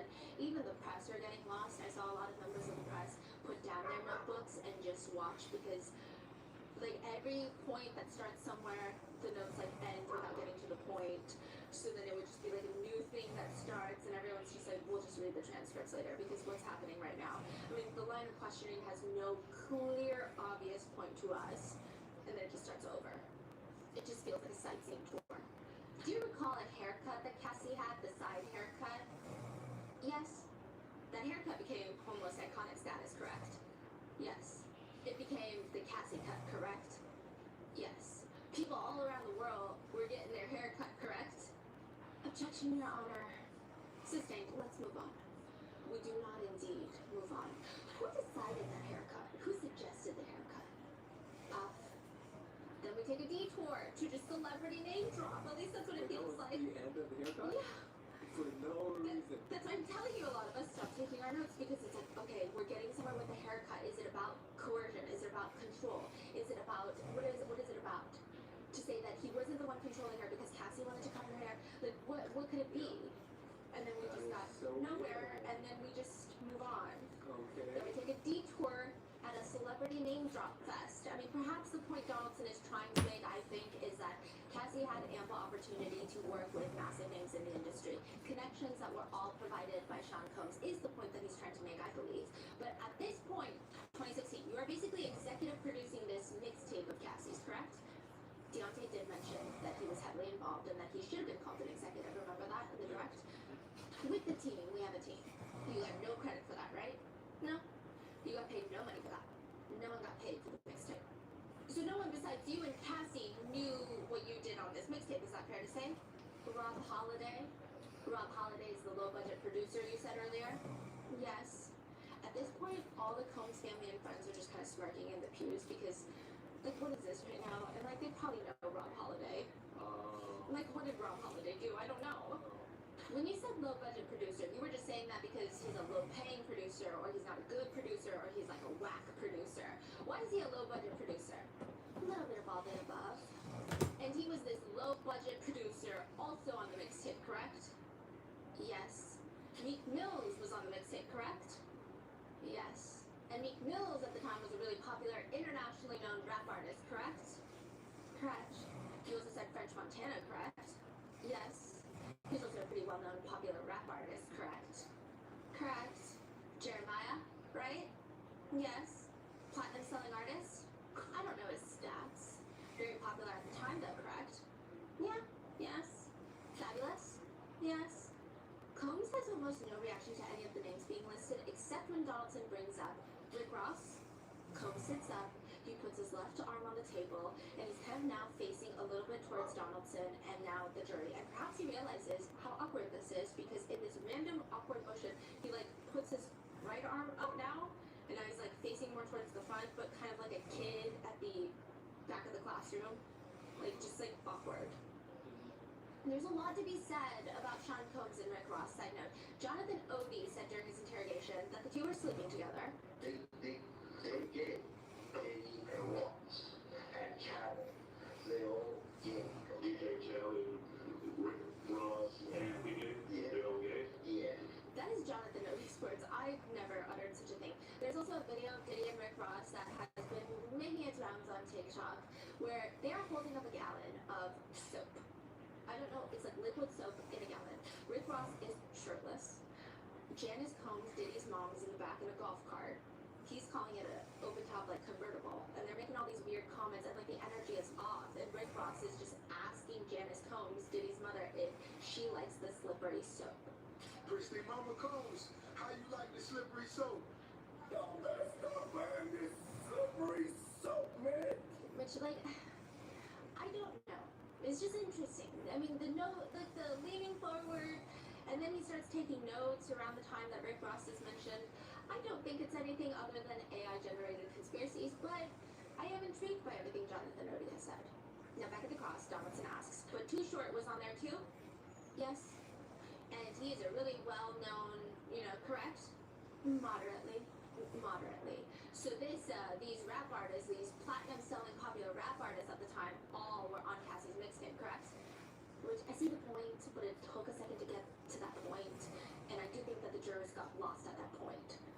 Deontay's testimony was really only supposed to last for 1 day because he has a flight scheduled on taxpayer money, by the way, which is not a dig. Just to give you an idea, this trial, we don't know the exact figure, but it is likely that for massive federal criminal cases, it's costing you and I, taxpayers, perhaps close to $3 to $10 million, if not more.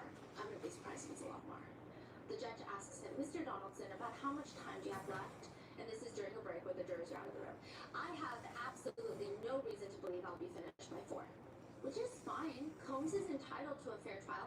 However, Donaldson did not mention any of this earlier when the prosecutors were informing everybody about Deontay's flight back out to LA. Even the judge is staring at him like, wait, but did you know that you were not going to be finished by 4 when we had the discussion and I told the jury that I was going to get them out by 4? You should have told me that. We would have let the jury go and Ms. Comey or other folks from the government side could have made the appropriate arrangements given that there's a flight later today. Respectfully, Judge, is this a late-breaking development that you now think you won't be done by 4? Judge, respectfully, I'm trying to do what the court and Ms. Comey was considering, which is to try and get finished by 4. After going through what I'm going through, I'm telling the court that I do not think I'll be done by 4.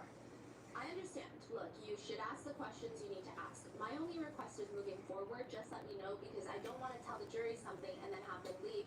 I don't know, when they think that they're going to be here, we can finish something up, I let them go. I want to be able to give the right instructions to the jury in the future. Anyone from the government side, any response or anything regarding scheduling that we need to know? Ms. Comey stands up. I'll work on rebooking the witnesses, Your Honor. I'll note that this witness does not seem to be fighting Mr. Donaldson. He seems to be answering the questions. I think many of the questions are repetitive and covering the same territory over and over again. I'm hoping we can be more efficient.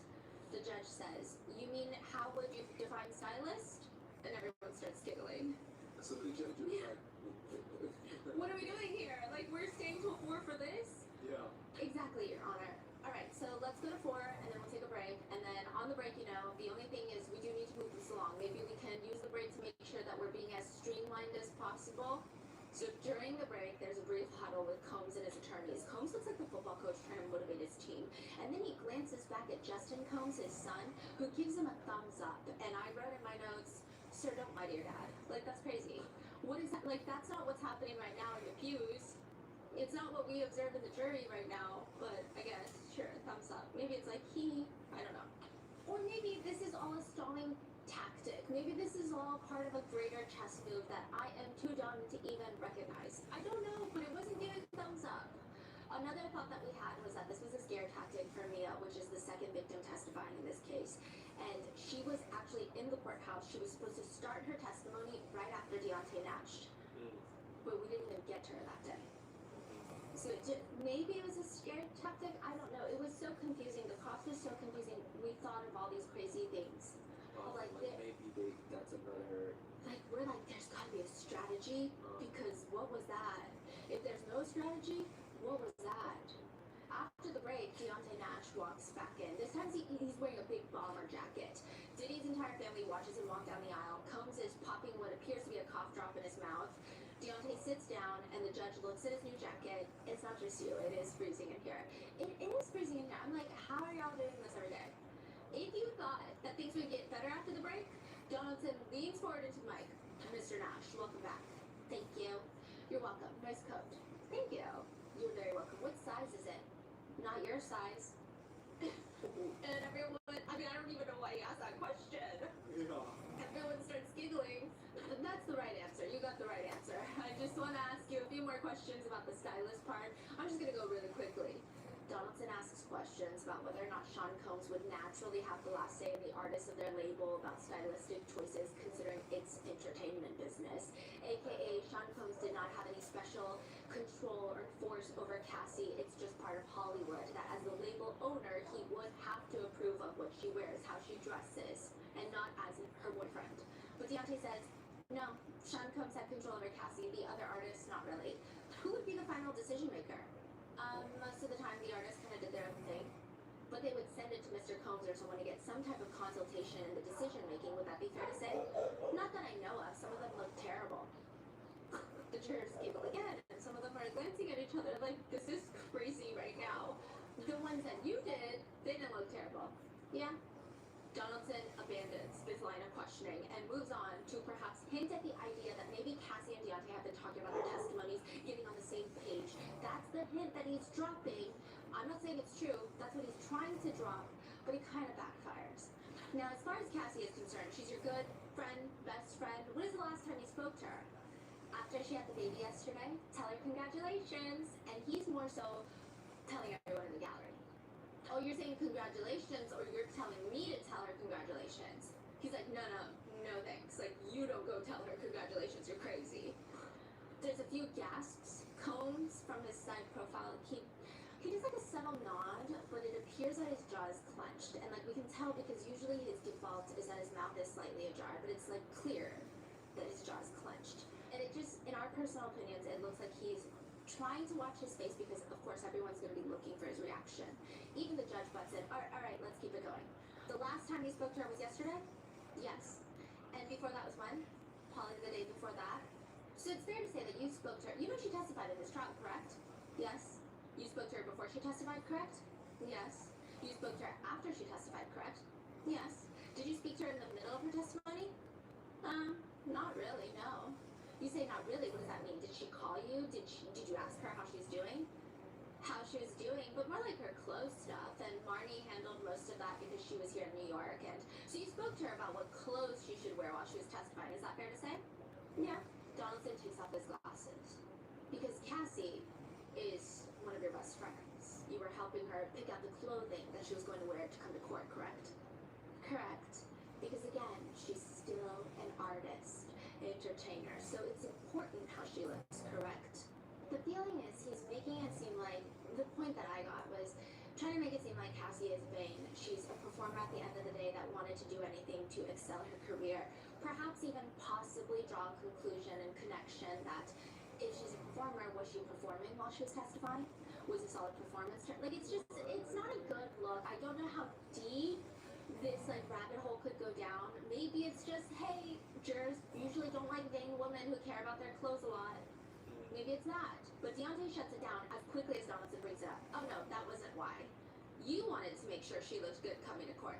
No, she couldn't fit anything. She needed clothes. Because of the pregnancy. Yes.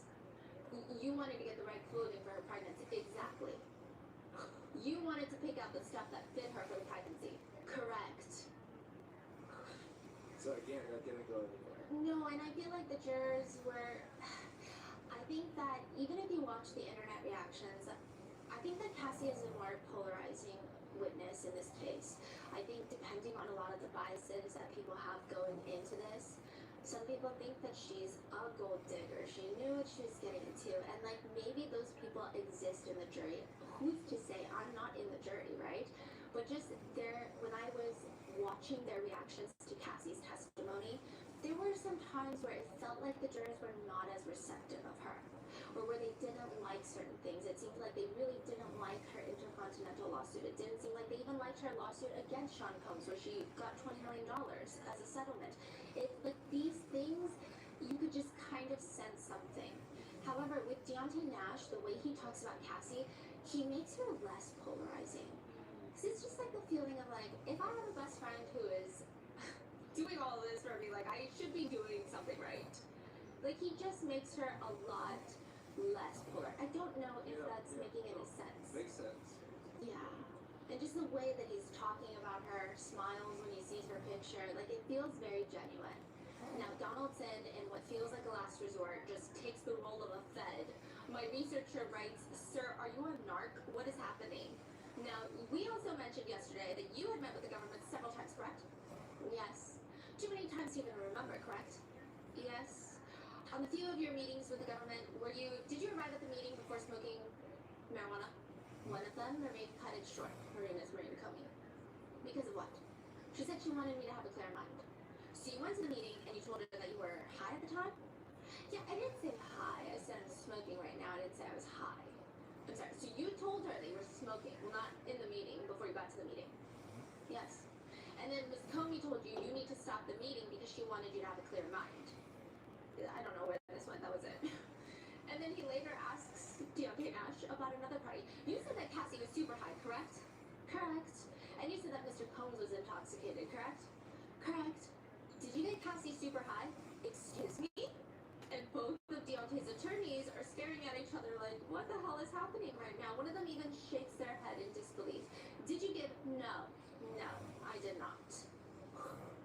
starts talking about the Revolt conference, which is when Cassie saw a picture of Combs with Gina, the girl that he told her she didn't have to worry about. Well, Donaldson is asking Deontay about it, and he's trying to describe Revolt. Donaldson says, and when we say Revolt conference, Revolt is, I guess, professional web. It's he's like using his hands in the air. It's the Diddy is looking at it like, you don't know what the Revolt is. Like, he genuinely looks offended. Just, it feels like forever before Deontay pulls him out of his misery. It's an entertainment conference. Entertainment company? Conference, the Revolt conference, yeah. It was owned by Sean Combs, correct? Correct. Eventually, Donaldson leads up to the idea that perhaps Deontay was the one that sent Cassie a picture of Combs to show that he was with Gina while she was in South Africa. And Deontay responds, oh, no. You're not putting this on me. That was another stylist named Icon Tips that texted her and said, oh, girl, you look good coming out the car. And she called me and told me, girl, is that girl Gina there? So Icon Tips thought it was Cassie coming out the car, but it was Gina. At that point, the... Podemos ver alto. Quiero ser como usted. Este lugar es Optea. Recibiendo ganancias en un par de clics, 4 puestos de la FI. ¡Siempre lo es! Descarga de Optea. Un pollo, una calle y un montón de dinero por ganar. Cada paso suma. Pero si no cobras a tiempo, todo se va. ¿Tienes el valor de aguantar?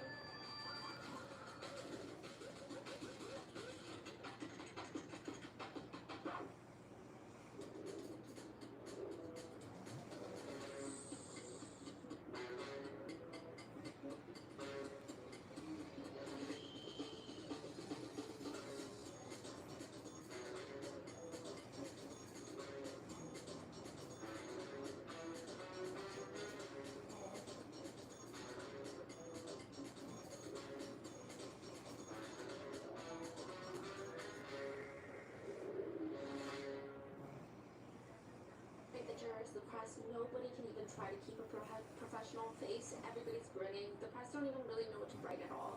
There's just lots of rustling. Even Diddy looks confused of like, I don't know what my reaction is supposed to be. He's just blinking. And so you told her at this point in time, listen, I could hook you up with Michael B. Jordan, correct? No, that wasn't you? No, that's not how it happened. So you said that you set her up with Michael B. Jordan, correct? Yeah, but that's not how that happened. At this point comes his close childhood friend, who is like one pew diagonal from us, in front of us. She starts mouthing kind of comically to no one in particular, like, what? And he's like looking around. And I'm like, I don't know either, sir. You tell me. At one point, Donaldson calls Michael B. Jordan Michael Jordan, and Deontay snaps Michael B. Jordan, not Michael Jordan. Yeah, you want to get that right.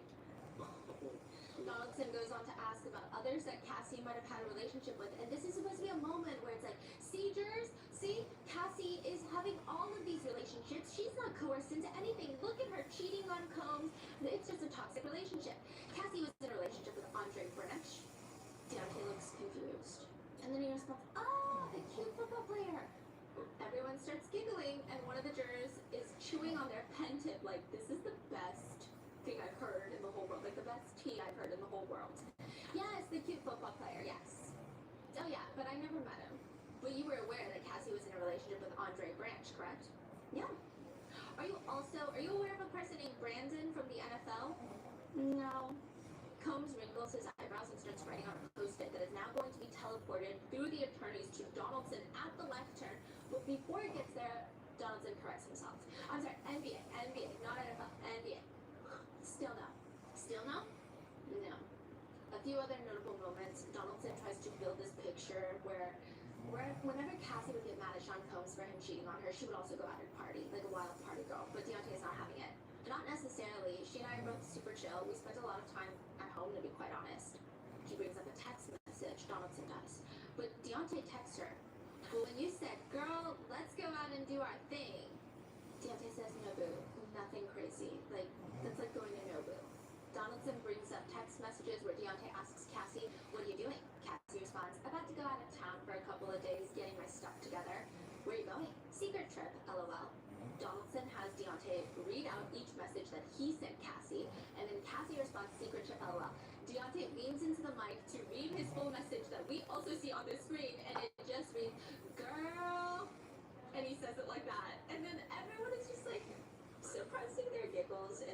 courtroom because everyone is stressed and like it is kind of funny. The jurors are reading these text messages like they're like moving around in their chair, biting their pen tip like this is YouTube drama.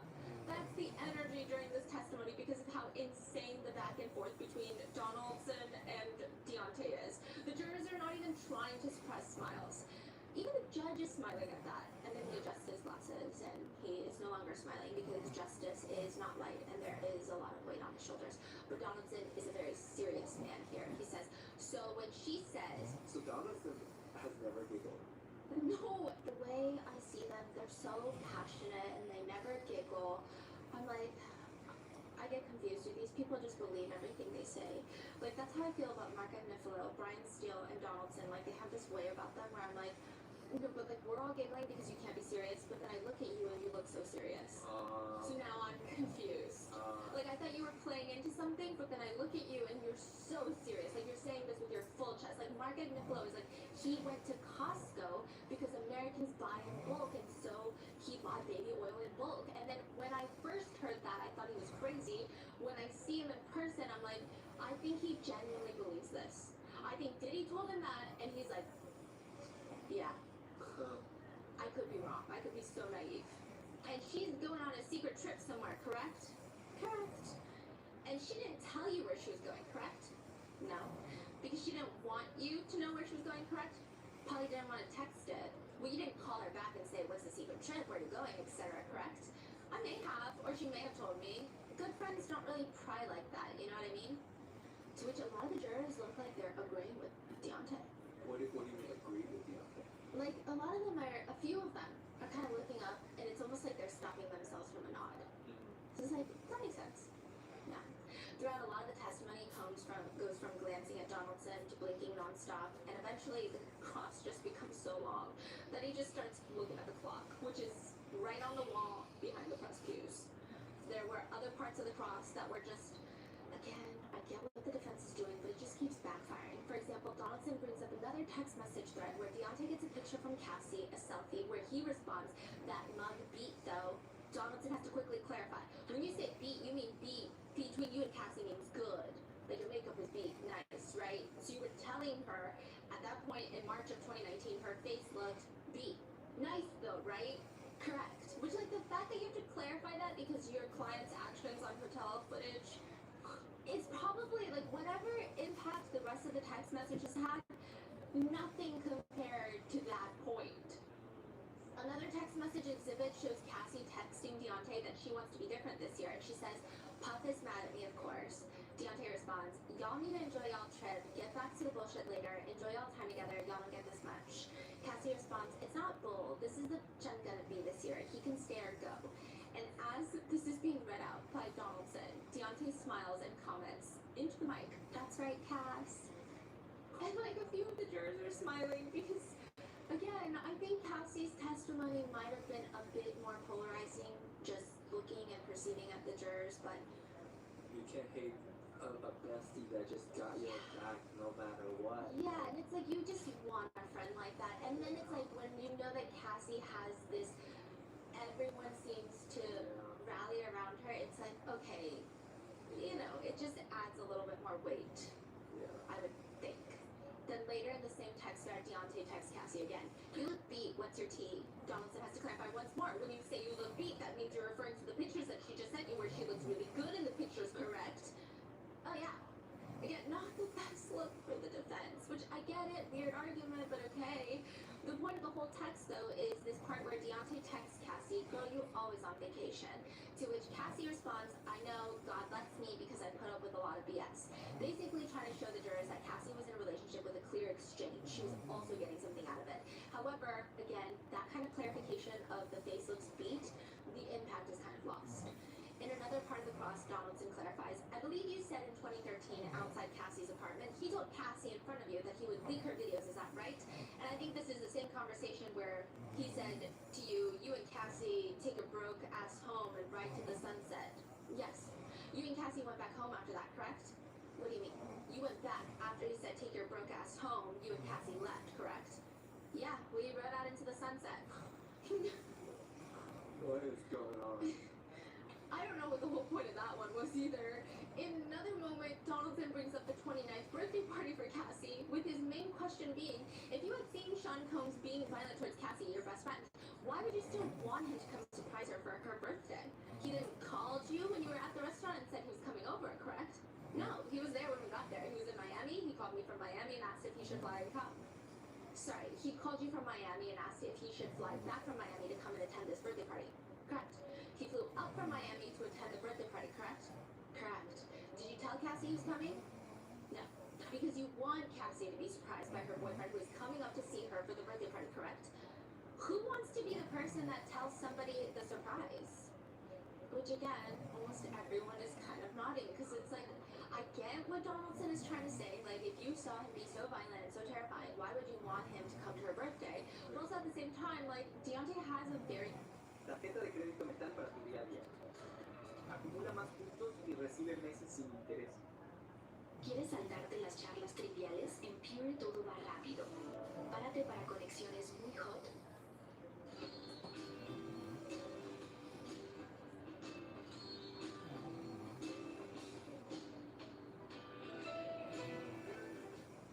La pasión por el fútbol nunca se detiene. Aprovecha 500 pesos de bienvenida en tu primer depósito. Regístrate hoy y juega con Wilpon.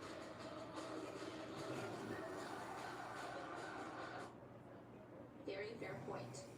But the defense does what the defense has been doing, which is showing messages between Deontay and Combs from the past few years, where Deontay is nice to Combs, which I feel like in the direct he was pretty straight up about it. Yeah. One message is from 2019, so this is after the breakup, after Cassie starts dating Alex Fine. It's from Deontay to Combs, sending you my love. Combs responding, yeah, right. We was fam, disappointed, still got love, all good. Wait, Combs said that Yes. we were family and... Yeah. I'm disappointed, but I still got love for you, we're all good. Okay. And so Deontay responds, Puff, don't do that. My love for you don't have nothing to do with anything else. Combs' response to Deontay, nah, the trainer in my Soldier Boy voice, damn, could have given a heads up. The trainer, question mark, shaking my head. And then there's laughing emojis. And then there's no response. So Combs texts Deontay back again. Oh, now you quiet. We'll always be cool. No love lost. Love you, girl. Black heart emoji. But on a real note, how is she? Please make sure she's all right. And if she ever needs me, make sure you call me. Then another message in which Deontay asks to see the full message. Is there a way I can see the whole message? No. Sorry, I'm not just being... This is just the evidence we have right now. It's Donaldson. Because Deontay, read the message to Combs. I love you, brother, and anything you need, I got you. But the main point being, Cassie never told Deontay about not wanting to do freak-offs, and all this was happening behind the scenes, and Deontay is still talking to Combs with love. You deeply care for Cassie, correct? Correct. And you have deeply cared for her for about 15 years, correct? Correct. But you understand, though, for a significant part of that time, she kept major secrets from you. I kept some from her. We don't have to tell each other everything. But you do acknowledge she kept major secrets from you, correct? Same. Correct? Yes? Okay. And I don't know if it's just the way the line of questioning took place and unraveled. It kind of makes Cassie's story sadder. It didn't feel like she's hiding this from you because she loves it. It just kind of felt like she couldn't even tell her best friend. And then she had to tell the world. So it's just kind of sad. Like, that was the feeling. Like, it didn't give what I think they wanted it to give. In the redirect, Prosecutor Comey brings it home. Why did you always have concerns for Cassie's safety if she also told you that she was happy at times with Mr. Combs? Because it can go from happy to chaotic in a split second. And when it went from happy to chaotic in front of you, what had you seen happen? Him be violent. What did you hear him say at Cassie's apartment that Cassie was going to do that night on her birthday? Your girl, you're gonna get some dick tonight. What did Cassie tell you the same night about whether she wanted to go with Mr. Combs to a hotel? She didn't want to go. She wanted to hang out with us. And with that, there is no recross. So Comey is really good at just like boom, boom, boom, boom, boom, and then just clears it up. Comey is incredibly sharp. I think she's, like, the way she communicates is insane. I think she could teach 25 master classes on communication. She's effective. She's to the point. She knows exactly what the jurors need to hear afterwards. I don't know how she does it. I don't even know if this is something you can teach people. that there is no recross and Deontay Nash is dismissed. On his way out, he passes Xavier Donaldson at the defense table and he leans down and he whispers something with a smile. We couldn't hear it, but I imagine, because my researcher and I were like, okay, the vibe is this. Well, that was fun. Let's do it again sometime. Like that, if I had to bet money, I would bet $10 it was that. Like that's the vibe the whole cross was giving. It's like this very sarcastic, like, I'm not gonna be rude to you, but I don't like you. And Cassie's my best friend. Wow. And with that, he walks He away. ate it up. The jurors loved him. Wow. Yeah, I don't know if they loved everything he was saying, but they were having a blast. And I think it's like only natural if someone's making you laugh that frequently, you generally have a positive feeling towards them. Was there a lot of like auditory, Yes. like, wow. This was probably the most giggly day. Like everyone was just giggling. And it was just nonstop. Yeah. But it is probably the last light day that we are going to have because the next episode you'll see will be likely a mixture of Mia, the second victim, as well as Jane, the third victim, that is going to take the stand probably the day that you see this. So I will be in the courtroom while you're watching this, and I'll let you know how it goes. So with that being said, please stay safe, and I will see you in the next one.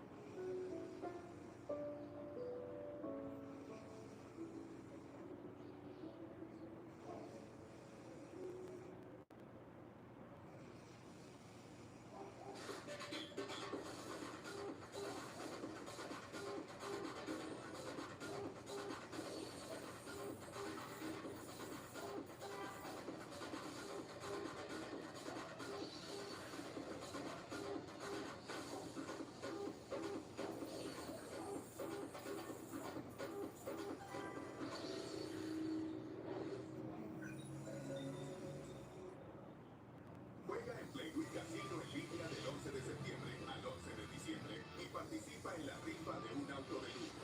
Descarga la app, regístrate y arranca con $1000 de regalo. Cada ronda que ganes te da un punto. Y mientras más puntos acumules, más cerca vas a estar de llevarte este increíble auto. Tienes hasta el 11 de diciembre para participar. Playduit entra a ganar.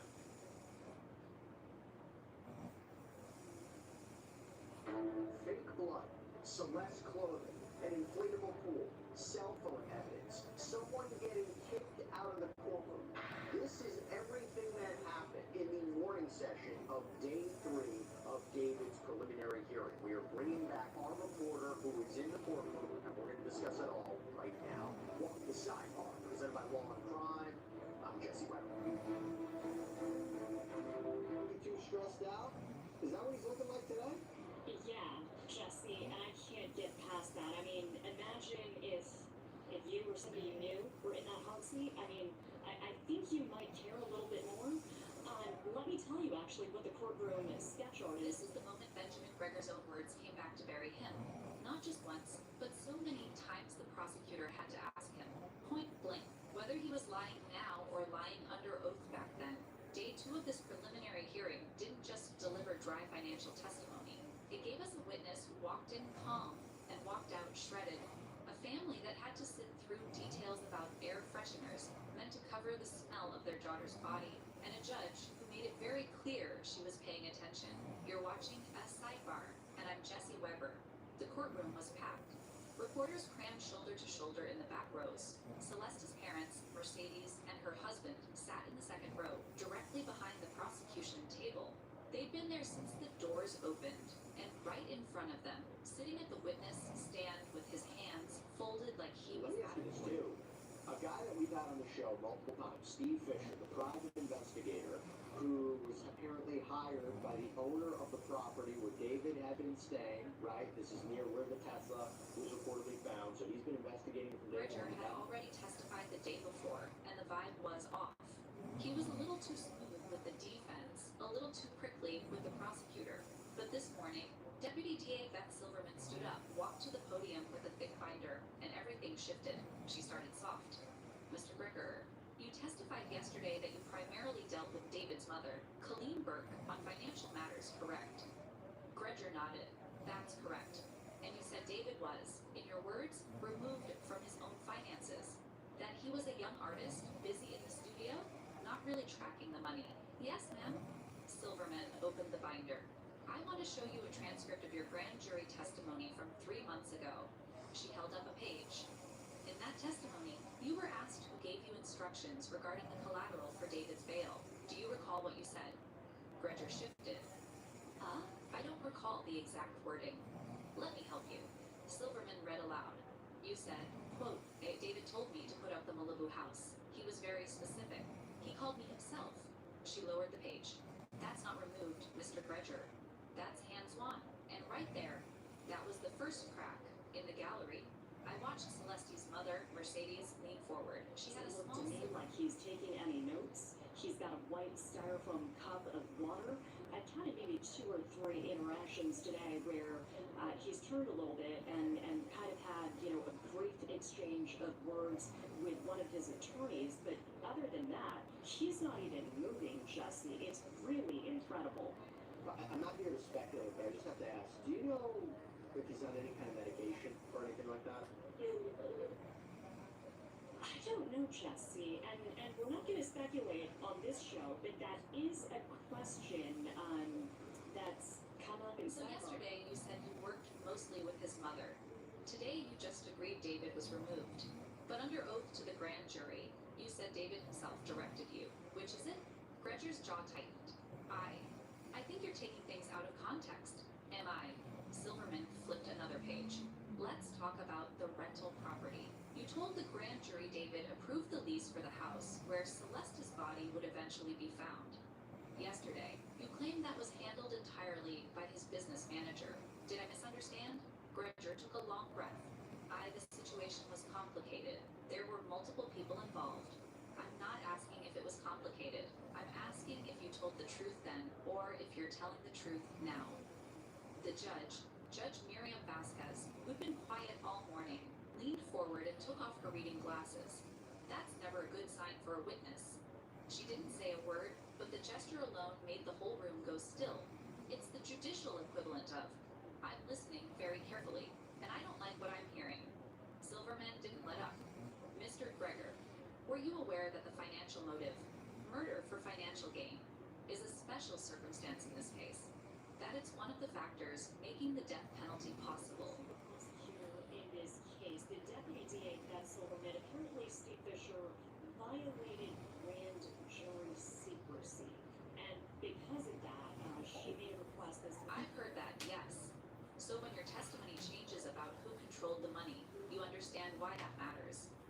Before Gregor could answer, his own lawyer, sitting in the gallery, not at the defense table, stood up and whispered something to a bailiff. The whole thing got tense. But Gregor just said, I'm not changing my story. I'm clarifying. That word's gonna haunt him, because what came next was the moment I want you to hear in her exact words. Silverman read from the grand jury transcript again. Question, was any part of the advance used for travel for a minor? Your answer, none that I saw. Then she produced a document. A travel receipt for a flight to Texas, paid for from an account Gregor managed. The passenger name on the receipt, Celeste Rivas Hernandez. Age at the time 14? You didn't see that? Silverman asked, holding up the receipt. A1 weight ticket for a child? Booked 2 weeks before she went missing. Gregor's face went pale. His mouth opened and closed. I don't remember that specific transaction. Or Mr. Gregor, I'm not asking for a memory. I'm showing you a bank record. Did you, or did you not, process the payment that moved Celeste across state lines? That's when the defense attorney, a guy named Harlan Decker, shot up. Objection, Your Honor, asked and answered. This is badgering. Silverman didn't even look at him. Withdrawn. I'll ask differently. Was your grand jury testimony about not seeing any travel for a minor accurate then? Or is your testimony today that you don't remember accurate? Judge Vasquez didn't wait for the objection. Overruled. The witness will answer. And that line, accurate today or accurate then, hit the room like a gavel on stone. Being questioned by the defense, what happened there?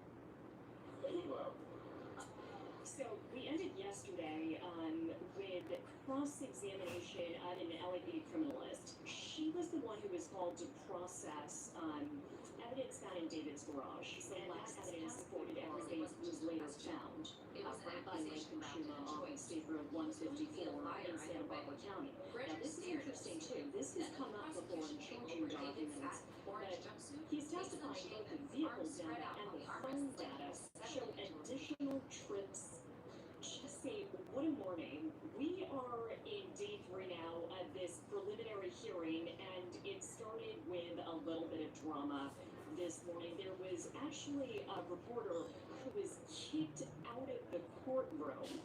The judge excluded her from today's proceedings because apparently there were live transmission rules that were violated. So this court has been very strict about preserving the integrity of this case. And we talked about this before. Obviously, no cameras are allowed in that courtroom, no phones. You know, I'm not communicating with you guys, with really anybody in the outside world, as all of this is going down. And it's part of this larger, I think, respect of the integrity of this court. And the spirit of this court, because they want to ensure everything is done properly. He was locked onto Greg, not angry, more like watchful. A guy calculating how much damage left take the death penalty off the table if we chose to go that route. Nobody wants to go to trial. Nobody wants juries to hear this. Nobody wants the family to experience this again. Something of this being in the back of my mind as we hear about this. But I do want to get into something that I have been waiting for, the digital evidence. So if you recall, the prosecution is claiming that David lured Celeste to his home out in LA, right on that April night back in 2025.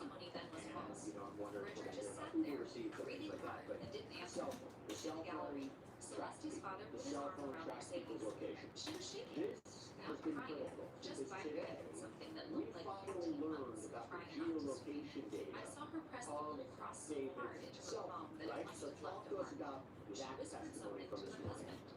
Later, outside the courtroom, This is fascinating, and if you're somebody who likes to nerd out on data, this is going to be the most interesting part of this testimony for you. I had questions when I first read some of the charging documents about why in the world anybody would take their own car, especially a car tricked out with software like a Tesla, to do anything that might be criminal. And on top of that, not just their car, but their iPhone. So right now, right before we broke for lunch, we were hearing LAPD testimony from their expert who analyzed not only the Tesla data, but David's cell phone data. So we're actually seeing maps right now where this expert is pinpointing where the vehicle, according to data they analyzed, traveled from the Hollywood Hills west along Sunset Boulevard and then north up the coast into San Bernardino County.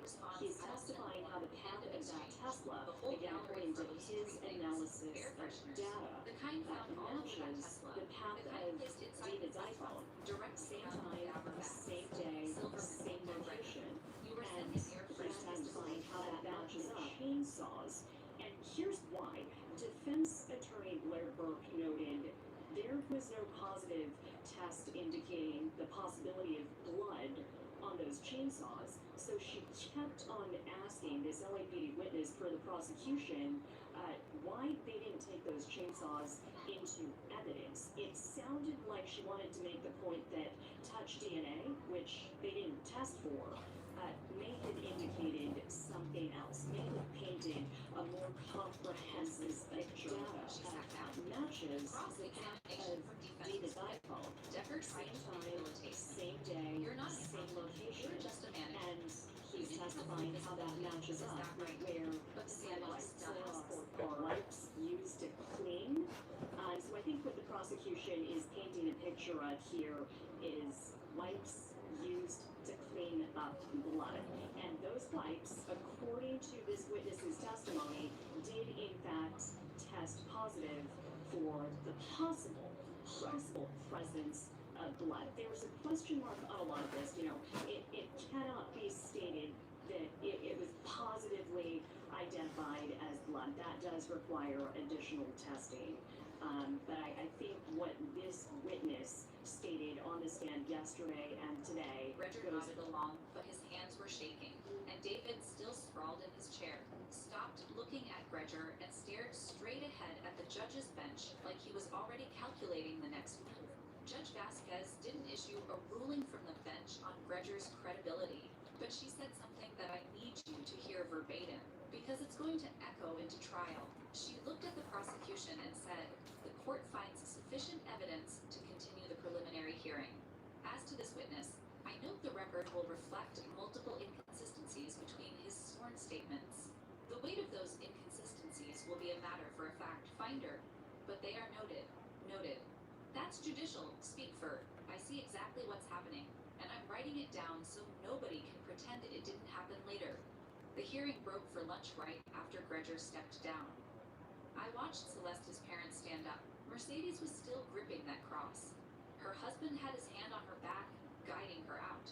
And just before they reached the door, she turned and looked at David. He didn't look back, but she looked at him for a long, quiet moment, then walked out. Charging documents, but he's testifying both the vehicle data and the phone data show additional trips up there after that first road trip on April 24th of 2025.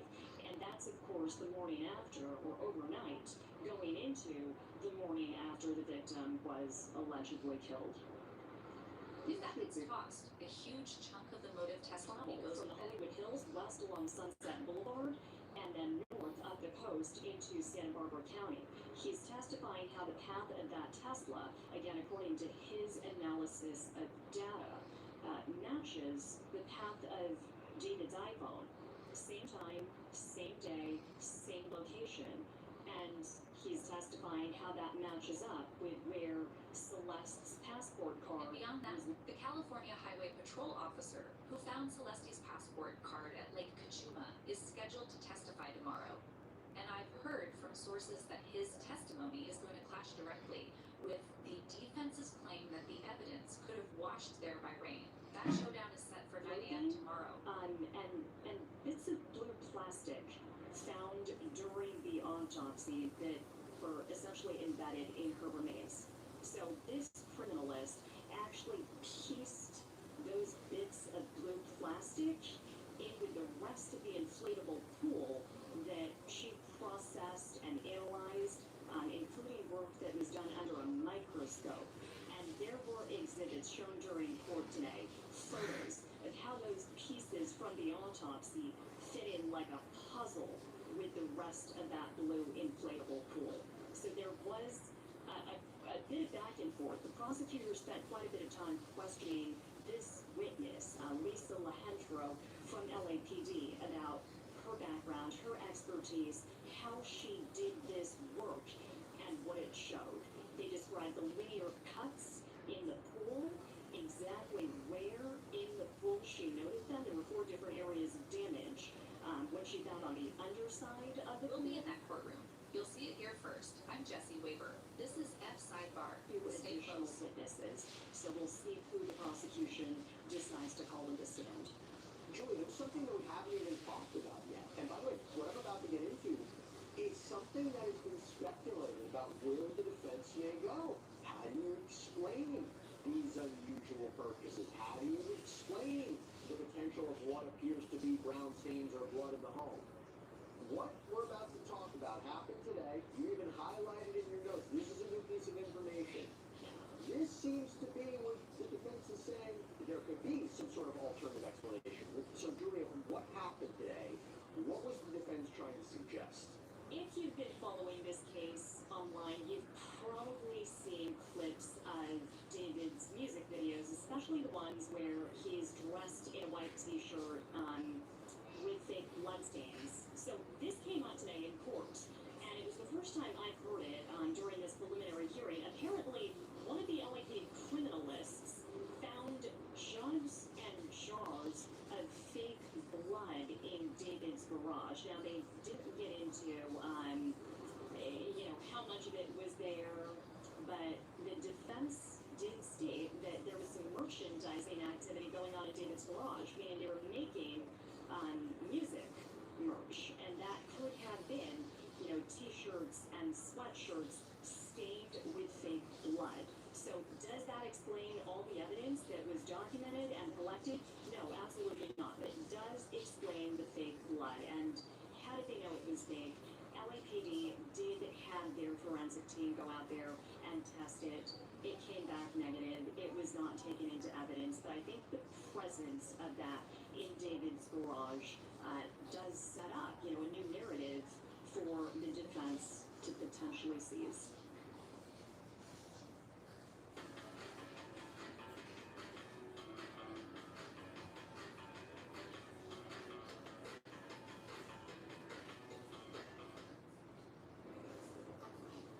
El gobierno de México no descartó que la Fiscalía General de la República intervenga en la investigación sobre las trampas en el examen de ingreso a la UNAM, pero solo en caso de comprobarse algún delito.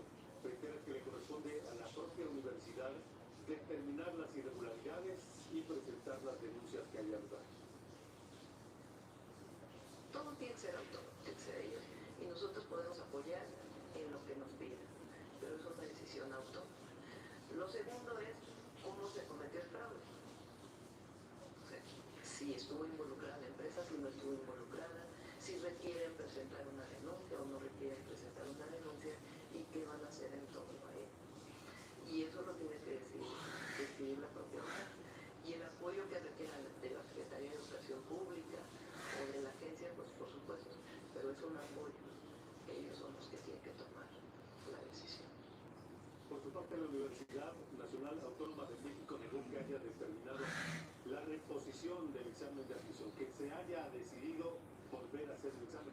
La UNAM llamó a no creer en datos falsos y aclaró que toda confirmación sobre este proceso de selección se publicará en los canales oficiales de la propia universidad.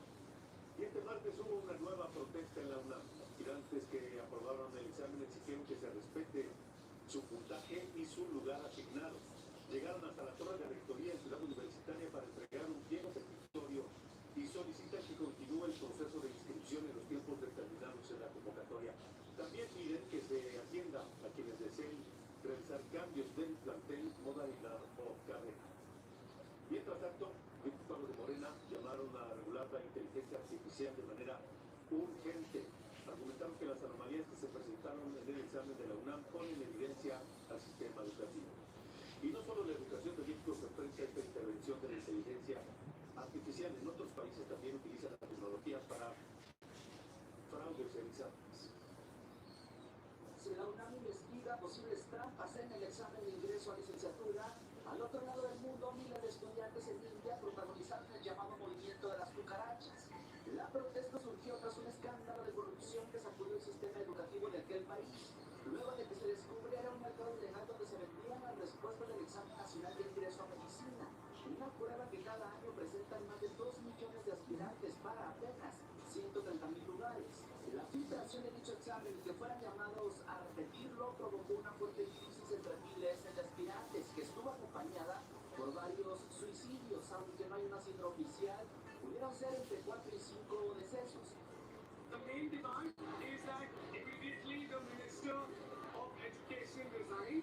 That's what the students want. En México el contexto es diferente, pero la preocupación también gira en torno a los procesos de admisión. Tras la aplicación del primer examen de ingreso a licenciatura completamente en línea, la UNAM detectó irregularidades para vulnerar las reglas del concurso. Como resultado, anuló más de 3,000 exámenes e inició una revisión técnica de los casos. Siento que no fue un proceso transparente y yo saqué todos aciertos. Me quedaba bien en la carrera hasta el año pasado, pero pues como se aumentaron los aciertos hasta un montón, pues ya no me quedé. Y pues la verdad siento que sí fueron mucho por parte de las trampas y todo eso que hubo por parte de otros alumnos. La universidad también presentó denuncias penales tras identificar la operación de personas y grupos que ofrecían supuestos servicios para garantizar el ingreso de aspirantes o manipular el proceso de selección. Ambos episodios muestran cómo la tecnología está transformando los desafíos para las instituciones educativas. En un caso, las filtraciones y la corrupción detonaron un movimiento nacional de protesta. En el otro, la irrupción de la inteligencia artificial y posibles redes de fraude obligan a replantear los mecanismos de vigilancia. El reto es garantizar que el acceso a la educación superior continúe dependiendo del mérito y no de la capacidad para burlar el sistema. Antonio Ministro, el alta criatura.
financiero para estados. Plantean concientización sobre regulación del uso de celulares en menores. Estado de Derecho y Legalidad pide Consejo Coordinador Empresarial de Tijuana. Arres y atención política entre Marina del Pilar y Jaime Bonilla. Montserrat Caballero afirma que dejó pagado malecón de playas. Buscadores denuncian amenazas para frenar sus rastreos. Familia de médico denuncia trabas para presentar defensa.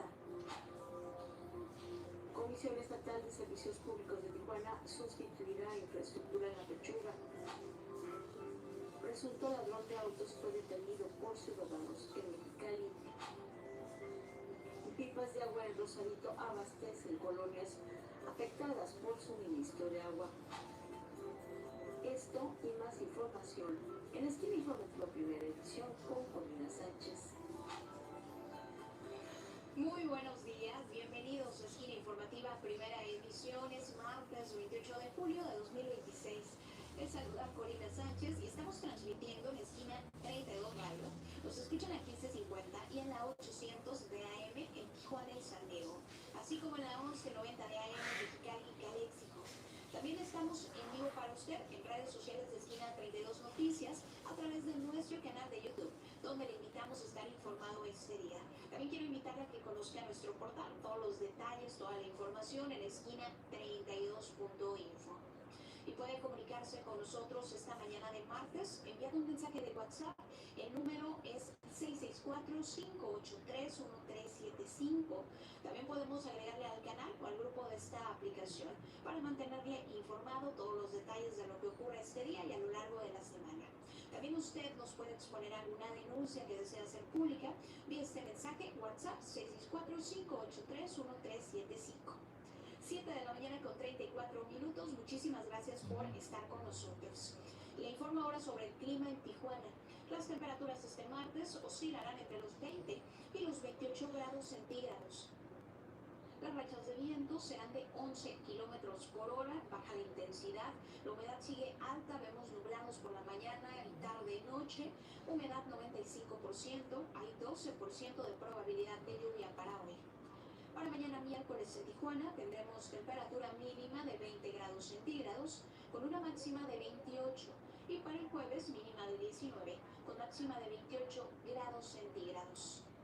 Vamos a Mexicali, le informo este martes, las temperaturas oscilarán entre los 32 y los 46 grados centígrados. La humedad es de 40%, no hay probabilidad de lluvia.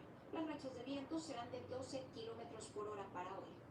Para mañana miércoles ya mitad de semana, en Mexicali sigue el calor, temperatura mínima de 32 grados centígrados con una máxima de 46 y para el jueves mínima de 30 con máxima de 45 grados centígrados. Sigue el calor, así que a protegerse de las altas temperaturas.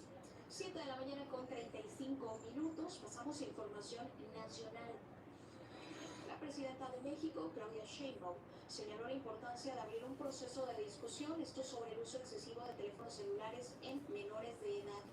Se busca hacer conciencia social sobre los impactos que genera el uso excesivo de los llamados smartphones y las redes sociales también. Una cosa son los aparatos, otra cosa son las aplicaciones y cómo los usan, cuánto tiempo los niños, adolescentes, pero también los adultos. Vamos a escuchar lo que dijo sobre el tema la presidenta de México, Claudia Sheinbaum. Es muy importante abrir el tema, discutirlo, conocerlo, porque si nosotros nada más hubiéramos dicho se prohíben los celulares en las escuelas, nueva ley, ¿dónde está el proceso de discusión, de aprender cuáles son los impactos del exceso de uso de celulares y redes sociales en las y los niños, los adolescentes y los adultos también? Cuando no solo es un asunto de prohibir, sino de que una mamá o un papá sepa que si a los 5 años le das el celular a tu bebé para que no esté quitándote la atención a ti, pues puede tener efectos muy graves que hagas eso, sobre todo si son muchas horas. O decirle a mamás y papás y a los propios adolescentes, Mira, el estar scrolleando todo el día, 5 horas, 6 horas, pues puede tener efectos en el crecimiento o en la maduración de tu cerebro y después provocarte ansiedad, depresión, problemas, incluso problemas cognitivos. Si todo esto no lo socializamos, pues entonces solamente queda en una situación del gobierno de prohibir, y eso es lo que no queremos. Más allá de al final, si al final decidimos que no se usen los celulares en las escuelas, adelante.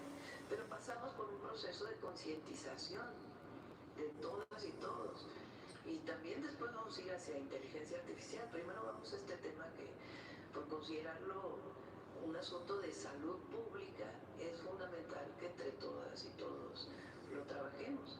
Porque los impactos no solamente son ahora, sino son para las generaciones de jóvenes que después van a gobernar, que después van a trabajar en hospitales, que después van a trabajar de policías, que después van a trabajar de bomberos o de cualquier otro oficio, o van a educar a sus propios hijos.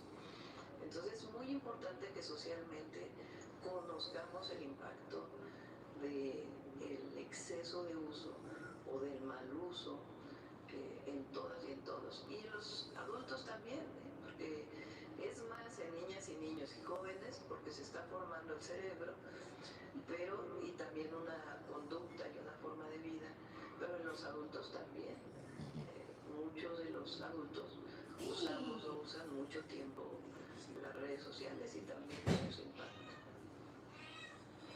Ayer en la conferencia matutina de la presidenta se analizó la tecnoadicción con la asistencia de especialistas y ellos advirtieron que en las infancias y las adolescencias están usando excesivamente plataformas y redes sociales y advirtieron que las nuevas generaciones perderán 20 años de su vida justamente por estar navegando en redes sociales. Hicieron un llamado, ahí escuchamos a la presidenta Claudia Sheinbaum, a madres, a padres de familia para proteger a los niños, a los adolescentes. Se hizo una encuesta que refiere que un 71% de los tutores considera necesario que el gobierno regule el uso de celulares en las escuelas. La presidenta dijo que se va a abordar este tema, el uso de los celulares, de los equipos digitales, inteligentes, y después se va a pasar directamente al análisis, debate y discusión del tema de la inteligencia artificial. En otra información nacional, el embajador estadounidense en México, Ronald Johnson, sostuvo un encuentro con la titular de la Secretaría de Agricultura y Desarrollo Rural de la SADER, Columba López, después de que Estados Unidos y México acordaron la reapertura de la frontera al ganado ante uno de los casos del gusano barrenador, cientos de casos que finalmente al parecer están disminuyendo. Ronald Johnson calificó como productivo este encuentro para seguir avanzando en esfuerzos conjuntos entre ambas naciones. Y la Profepa, la Procuraduría Federal de Protección al Ambiente, informó que está atendiendo una emergencia en la que fue derramado 59,000 litros de hidrosulfuro de sodio tras el descarrilamiento de un tren de carga. Esto ocurrió en Sonora. Un vagón tipo carro tanque de un tren de carga de Ferromex sufrió un incidente en las inmediaciones del ejido Cuauhtémoc, en el municipio de Naco, en Sonora, y bueno, se está atendiendo estos daños ambientales. Se están evaluando también pues el alcance de estos daños justamente. El tema educativo, la empresa Territorium Life, que es la misma que realizó el cuestionario examen de admisión, esto fue en línea, de la UNAM, de la Universidad Nacional Autónoma de México, ha recibido docenas de contratos por parte de varias instituciones públicas, incluido el INE, el Instituto Electoral de la Ciudad de México, el extinto Consejo de la Judicatura Federal y universidades estatales, por lo que ha obtenido más de 218 millones de pesos. Esta empresa que aplicó el examen en la UNAM tiene docenas de contratos millonarios y bueno, ahora pues se pide transparencia, que no se quede en la opacidad todos esos resultados que algunos alumnos lograron ingresar a la UNAM. Dicen que con apoyo, con ayuda de la IA, otros dicen que pues esta empresa tuvo algo que ver. En más información en el país, diputados del Partido Acción Nacional exigieron a la presidenta Claudia Sheinbaum desclasificar revisiones financieras y auditorías de petróleos mexicanos bajo la gestión de Víctor Rodríguez Padilla, al considerar como totalmente vago este argumento de comprometer información estratégica. Recordemos que el gobierno decidió pues, reservar ciertos datos y el PAN exige desclasificar las auditorías de petróleos mexicanos.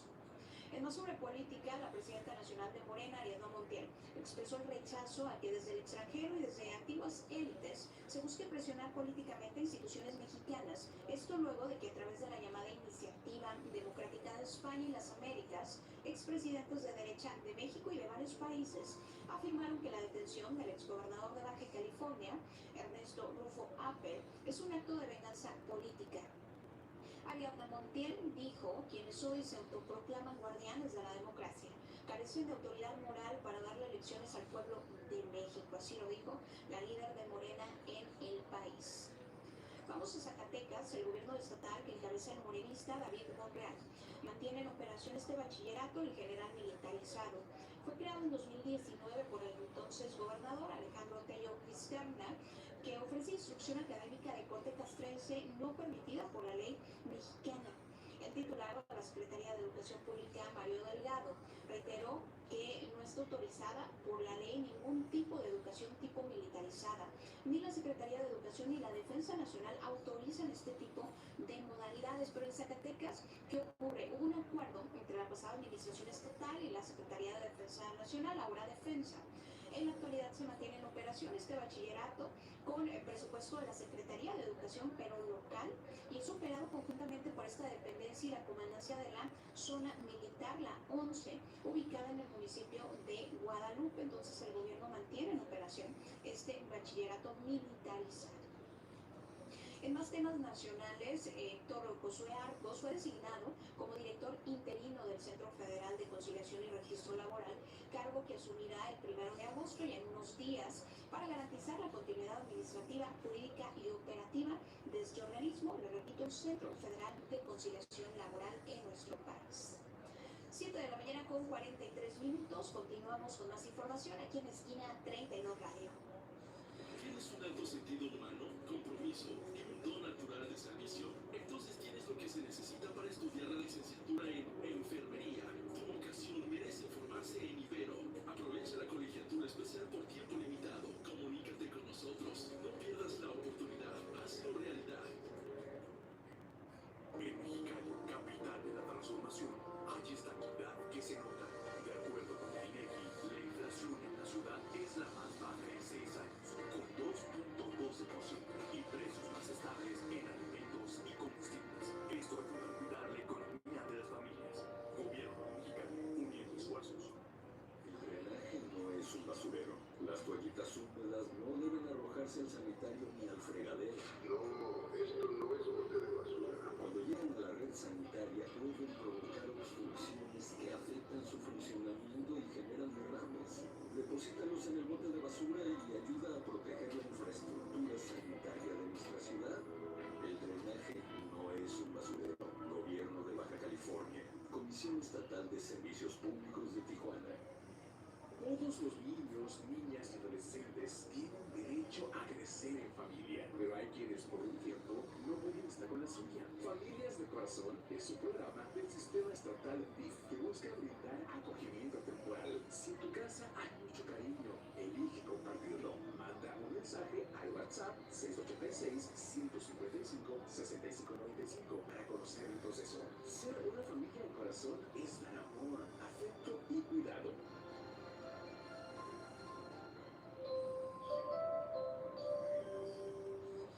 7 de la mañana con 45 minutos. En este momento vamos a San Diego con nuestro compañero Antonio Álvarez y el reporte de este martes. Muy buenos días, Antonio. ¿Qué tal? Saludos con gusto. Arrancamos la información desde San Diego. Este martes por la mañana iniciamos con el hallazgo de un cuerpo de un hombre que había entrado al mar en la zona de Ponto Beach la semana anterior y que estaba perdido lamentablemente. El fin de semana fue encontrado el domingo poco después del mediodía por salvavidas estatales. Lo hallaron varado en la orilla cerca de la torre 28 de esta zona. El hallazgo ocurrió un día después de que se reportara su desaparición en el mar, aunque las autoridades todavía no dan a conocer su identidad. Evidentemente esto causó conmoción y pues nuevamente no se emiten alertas para todo el público que busca, claro, está dentro del mar, dentro de las aguas de San Diego, pero que pues también Hay que tener siempre mucho cuidado al momento de estar en contra de la marea o inclusive batallando con las olas. Por supuesto que ante esta situación pues, se emiten las medidas de seguridad, siempre estar cerca de las torres de los salvavidas, estar en control completo de lo que se hace en el mar y si no, pues no hay que ingresar. Y bueno, evidentemente que tal vez no sacuda, ¿no? Una persona si no está al 100% en control del nadado de manera sola. Así que bueno, esta persona ha sido encontrada a la espera de la identificación que se haga pública. Más información, una ex dueña de una empresa de restauración de Porsche, Andrea Nicole Doherty, de la empresa CPR Classic en Fallbrook, fue sentenciada a 21 meses de prisión por un esquema de fraude que afectó a decenas de clientes y le permitió apropiarse de más de $827,000, aunque el monto total de restitución ordenado por las autoridades asciende a los 10 millones. La investigación reveló que vendió vehículos en consignación sin pagar a los dueños, realizó ventas múltiples del mismo auto, falsificó documentos y mantuvo las operaciones irregulares hasta que el DMV suspendió la licencia del negocio. El juez federal ordenó que Doherty pagara restitución a 66 víctimas, cerrando un caso que expuso años de prácticas fraudulentas en esta empresa, insistimos, CPR Classic. En más información, el puerto de San Diego avanza hacia la fase de construcción de su primer proyecto del National City Balance Plan, luego de aprobar el permiso costero para la realización del segmento comercial de Marina Way, una obra clave para habilitar un nuevo desarrollo recreativo y mejorar el acceso público en la zona cercana a la marina. El proyecto, financiado en gran parte por un subsidio estatal, contempla una nueva vialidad de 1,200 pies y con infraestructura moderna y servicios subterráneos que permitirán futuras expansiones comerciales y recreativas. La construcción iniciará en 2027 y concluirá en 2028, marcando un paso importante en la transformación del distrito costero de National City, que sabemos busca mejorar estas zonas para atraer al turismo y por supuesto brindarles más opciones de recreación a los residentes de la ciudad. Y damos de información con lo que se ha dado a conocer por el huracán Jennifer, fortaleciendo un frente mar California también en el sur de California, creando esta semana un oleaje de 8 a 11 pies en las playas de San Diego. Así que la mayor parte del sur llegará el miércoles, tome esto en consideración. Insistimos con estas cuestiones de seguridad acuática, si lo sabe hacer bien, adelante, pero tomando precauciones y si no, pues mejor ni siquiera ingrese el agua porque puede ser muy peligroso. La información es el momento de seguir pendiente de estos temas. Regreso contigo, excelente inicio de martes. Muchísimas gracias, Antonio, por la información. En más temas de la frontera, la exposición sobre la oferta turística de Baja California instalada en el Consulado General de México en San Diego concluye actividades el 31 de julio, teniendo Ensenada y San Felipe como los municipios encargados de encabezar esta programación de fin de semana ya de cierre. El espacio, denominado Ventana a México, coordinado por la Secretaría de Relaciones Exteriores, ha funcionado como un punto de promoción directa en el mercado del sur de California, para así dar a conocer opciones gastronómicas, culturales y de recreación de Baja California. Son las 7 de la mañana con 50 minutos. Continuamos con más información, pero en este momento nos despedimos de nuestra estación, la Norte 800. Invito a que se quede con toda la programación. Hoy toca con Roberta, el espacio donde tocamos todos los temas que nos importan: psicología, relaciones, salud mental y sexualidad. Escúchalo todos los miércoles de 3 a 4 de la tarde, aquí en Esquina 32 Radio. Síguelo en redes sociales, porque hoy toca con Roberta. Gracias por seguir en Esquina 32 Radio. Le informo que dos sismos magnitud 7.1, 6.1 sacudieron este martes a Kumamoto, el sur de Japón. Dejaron 50 personas heridas. La alerta del tsunami emitida tras el primer movimiento fue retirada horas después. Según el portavoz del gobierno de Japón, Minoru Kihara, el primer sismo alcanzó el nivel máximo en la escala sísmica japonesa en algunas zonas, reflejando una fuerte intensidad y alto potencial destructivo. Le detallo que el primer terremoto ocurrió a las 16:27 horas con un epicentro a 10 kilómetros de profundidad. 40 minutos después se registró un segundo movimiento, magnitud 6.0, 6.1 en la misma región de la isla de Kyushu. Y las autoridades informaron que unas 48.000 viviendas quedaron sin energía eléctrica, alrededor de 500 presentaron interrupciones en el suministro de gas. También cientos de habitantes fueron evacuados hacia refugios temporales. El gobierno ya movilizó helicópteros de la policía, del cuerpo de bomberos, fuerzas de autodefensa, para evaluar los daños y coordinar la atención a las comunidades que están afectadas o más afectadas. También anunció apoyo para las zonas con problemas de abastecimiento de agua. La autoridad descartó al momento afectaciones en las centrales nucleares de Sendai y Genkai. La primera ministra, Sanae Takahashi, pidió a la población mantenerse alerta ante la posibilidad de nuevos sismos de magnitud similar. Le repito, esto ocurrió esta mañana de martes en Japón, sismos 7.1 y magnitud 6.1. Al momento, varias personas han quedado atrapadas después de una explosión en un centro comercial. Según el cuerpo de bomberos de Kumamoto, allá en el sureste de Japón, le decía de este país, después de este fuerte terremoto 7.1 y luego la réplica en 6.1, estas personas están siendo rescatadas, ya está la autoridad ahí haciendo sus labores. La cadena de televisión Fuji afirma que hay numerosos fallecidos entre personas que quedaron atrapadas en este edificio, aunque por el momento no hay confirmación oficial, el gobierno no ha dado el dato o no ha confirmado. En la misma prefectura se informó de la desaparición de varias personas en una fábrica de papel tras el derrumbe de una chimenea. Y bueno, esto es al momento, datos oficiales dicen 50 personas heridas. Medios de comunicación de Japón dicen que hay decenas de personas ya sin vida y atrapadas, desaparecidas en este centro comercial. Otros estaban en su trabajo y bueno, fueron alcanzados por este par de sismos, un terremoto 7.1 y la réplica 6.1 en Japón esta mañana de martes. En más temas en el mundo, autoridades de Irán defendieron que Arabia Saudita y otros países del Medio Oriente tienen derecho a utilizar energía nuclear con fines pacíficos, luego del acuerdo alcanzado la semana pasada entre Riot y Estados Unidos para ampliar la cooperación en este ámbito, el tema nuclear. Y Stephen Miller, el subdirector del Gabinete de Políticas Públicas de la Casa Blanca, dijo que los cárteles de droga que controlan el territorio en México son la razón por la que el sistema judicial, el político y también el legal no funcionan en ese país. Dijo, cuando se piensa en la vida y la seguridad del pueblo de Estados Unidos, hay una razón por la que el presidente Trump calificó a los cárteles que operan a solo unos metros de la frontera como organizaciones terroristas extranjeras. En este punto, muy importante, hay que destacarlo, señaló Stephen Miller, el subjefe de gabinete de la Casa Blanca.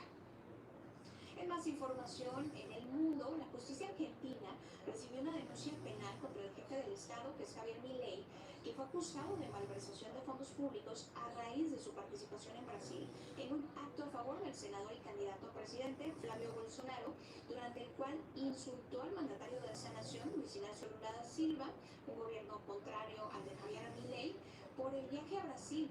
Denunciaron penalmente a Milei por malversación de fondos públicos. Javier Milei participó apenas el sábado en Sao Paulo en este acto de proclamación del senador Flavio Bolsonaro, quien aspira a ser presidente de Brasil. Y durante su discurso, el argentino cargó contra las políticas económicas de izquierda de Luis Ignacio Lula da Silva, le descalificó, le llamó prisionero y basura socialista. Y bueno, esos son solo algunos insultos por parte de Javier Milei a el gobierno de izquierda de Luis Ignacio Lula da Silva.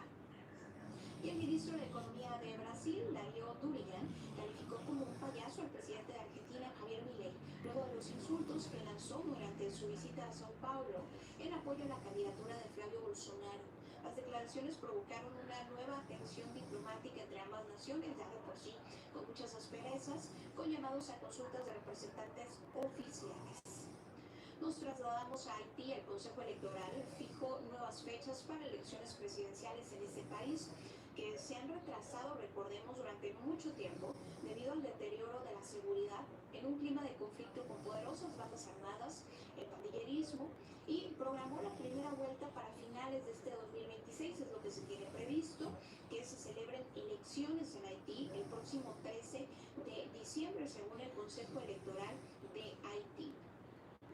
Vamos a Guinea. Un tribunal de Guinea absolvió al coronel Bienven homicidio, violación, secuestro, otros delitos en el caso de la masacre cometida por las fuerzas de seguridad del país. Esto ocurrió en 2009, de la masacre contra una multitud de manifestantes opositores en el estadio 28 de septiembre de la capital, Conakry. Una matanza que costó la vida a más de 150 personas, acompañada de una ola de violaciones a más de un centenar de mujeres. Y bueno, ahora el coronel Bienvenu Lama fue absuelto por parte del tribunal. Vamos a Pakistán, al menos 107 personas perdieron la vida, 344 resultaron heridas, cientos de casas sufrieron daños desde el inicio de la temporada de lluvias monzónicas a finales de junio, más o menos un mes, informó la Autoridad Nacional de Gestión de Desastres de Pakistán. Advirtió sobre un nuevo periodo de precipitaciones ya en unas horas, mañana miércoles, y pidió principalmente a la provincia de Khyber prepararse. Esta provincia tan solo lleva 55 personas sin vida, 55 víctimas por estas lluvias intensas. Le repito, esto es en Pakistán. Nos vamos a Colombia. El presidente electo Abelardo de la Espriella anunció que su toma de posición tendrá lugar en la ciudad de Cali y ayer lunes volvió a dar detalles sobre esto. Estaba prevista en un inicio que se realizara todo este acto en Popayán, lo cambia a Cali, dado que existen restricciones en el aeropuerto de esa urbe a causa de la actividad volcánica de Pura C, que aumentaron en los últimos días. Estas emisiones de ceniza se han visto con mayor intensidad, mayor actividad, y dijo que esta decisión le permitirá garantizar condiciones necesarias para que haya un acto de posición seguro, organizado y a la altura del significado que representa para Colombia, dijo el conservador, el presidente electo Abelardo de la Espriella. Nos vamos a Estados Unidos. Un adolescente de 15 años de edad fue arrestado como sospechoso por el tiroteo que mató a 3 personas, dejó al menos a otras 4 heridas. Esto ocurrió en una feria gastronómica en Seattle. El sospechoso está en un centro de detención juvenil, ya la autoridad lo confirmó. Al momento es investigado por agresión y tenencia de armas. Comparecerá en el tribunal, según aclaró la alcaldesa. Y bueno, hay este trato que se le va a dar a este adolescente de 15 años de edad. Al momento es solo sospechoso. Y los más de 11 millones de inmigrantes mexicanos en Estados Unidos son el grupo inmigrante más grande en ese país. Representa un 22% del total de la población nacida en el extranjero y un 40% de todos los inmigrantes indocumentados.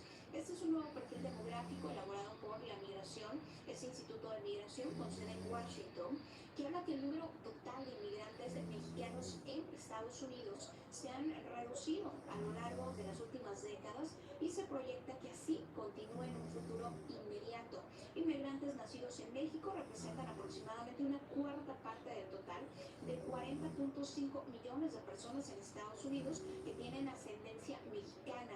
Es un número importantísimo, le repito, una cuarta parte del total de 40.5 millones de personas en Estados Unidos que tienen ascendencia mexicana. Son las 8 de la mañana en punto. Continuamos con más noticias aquí en Esquina 32 Radio.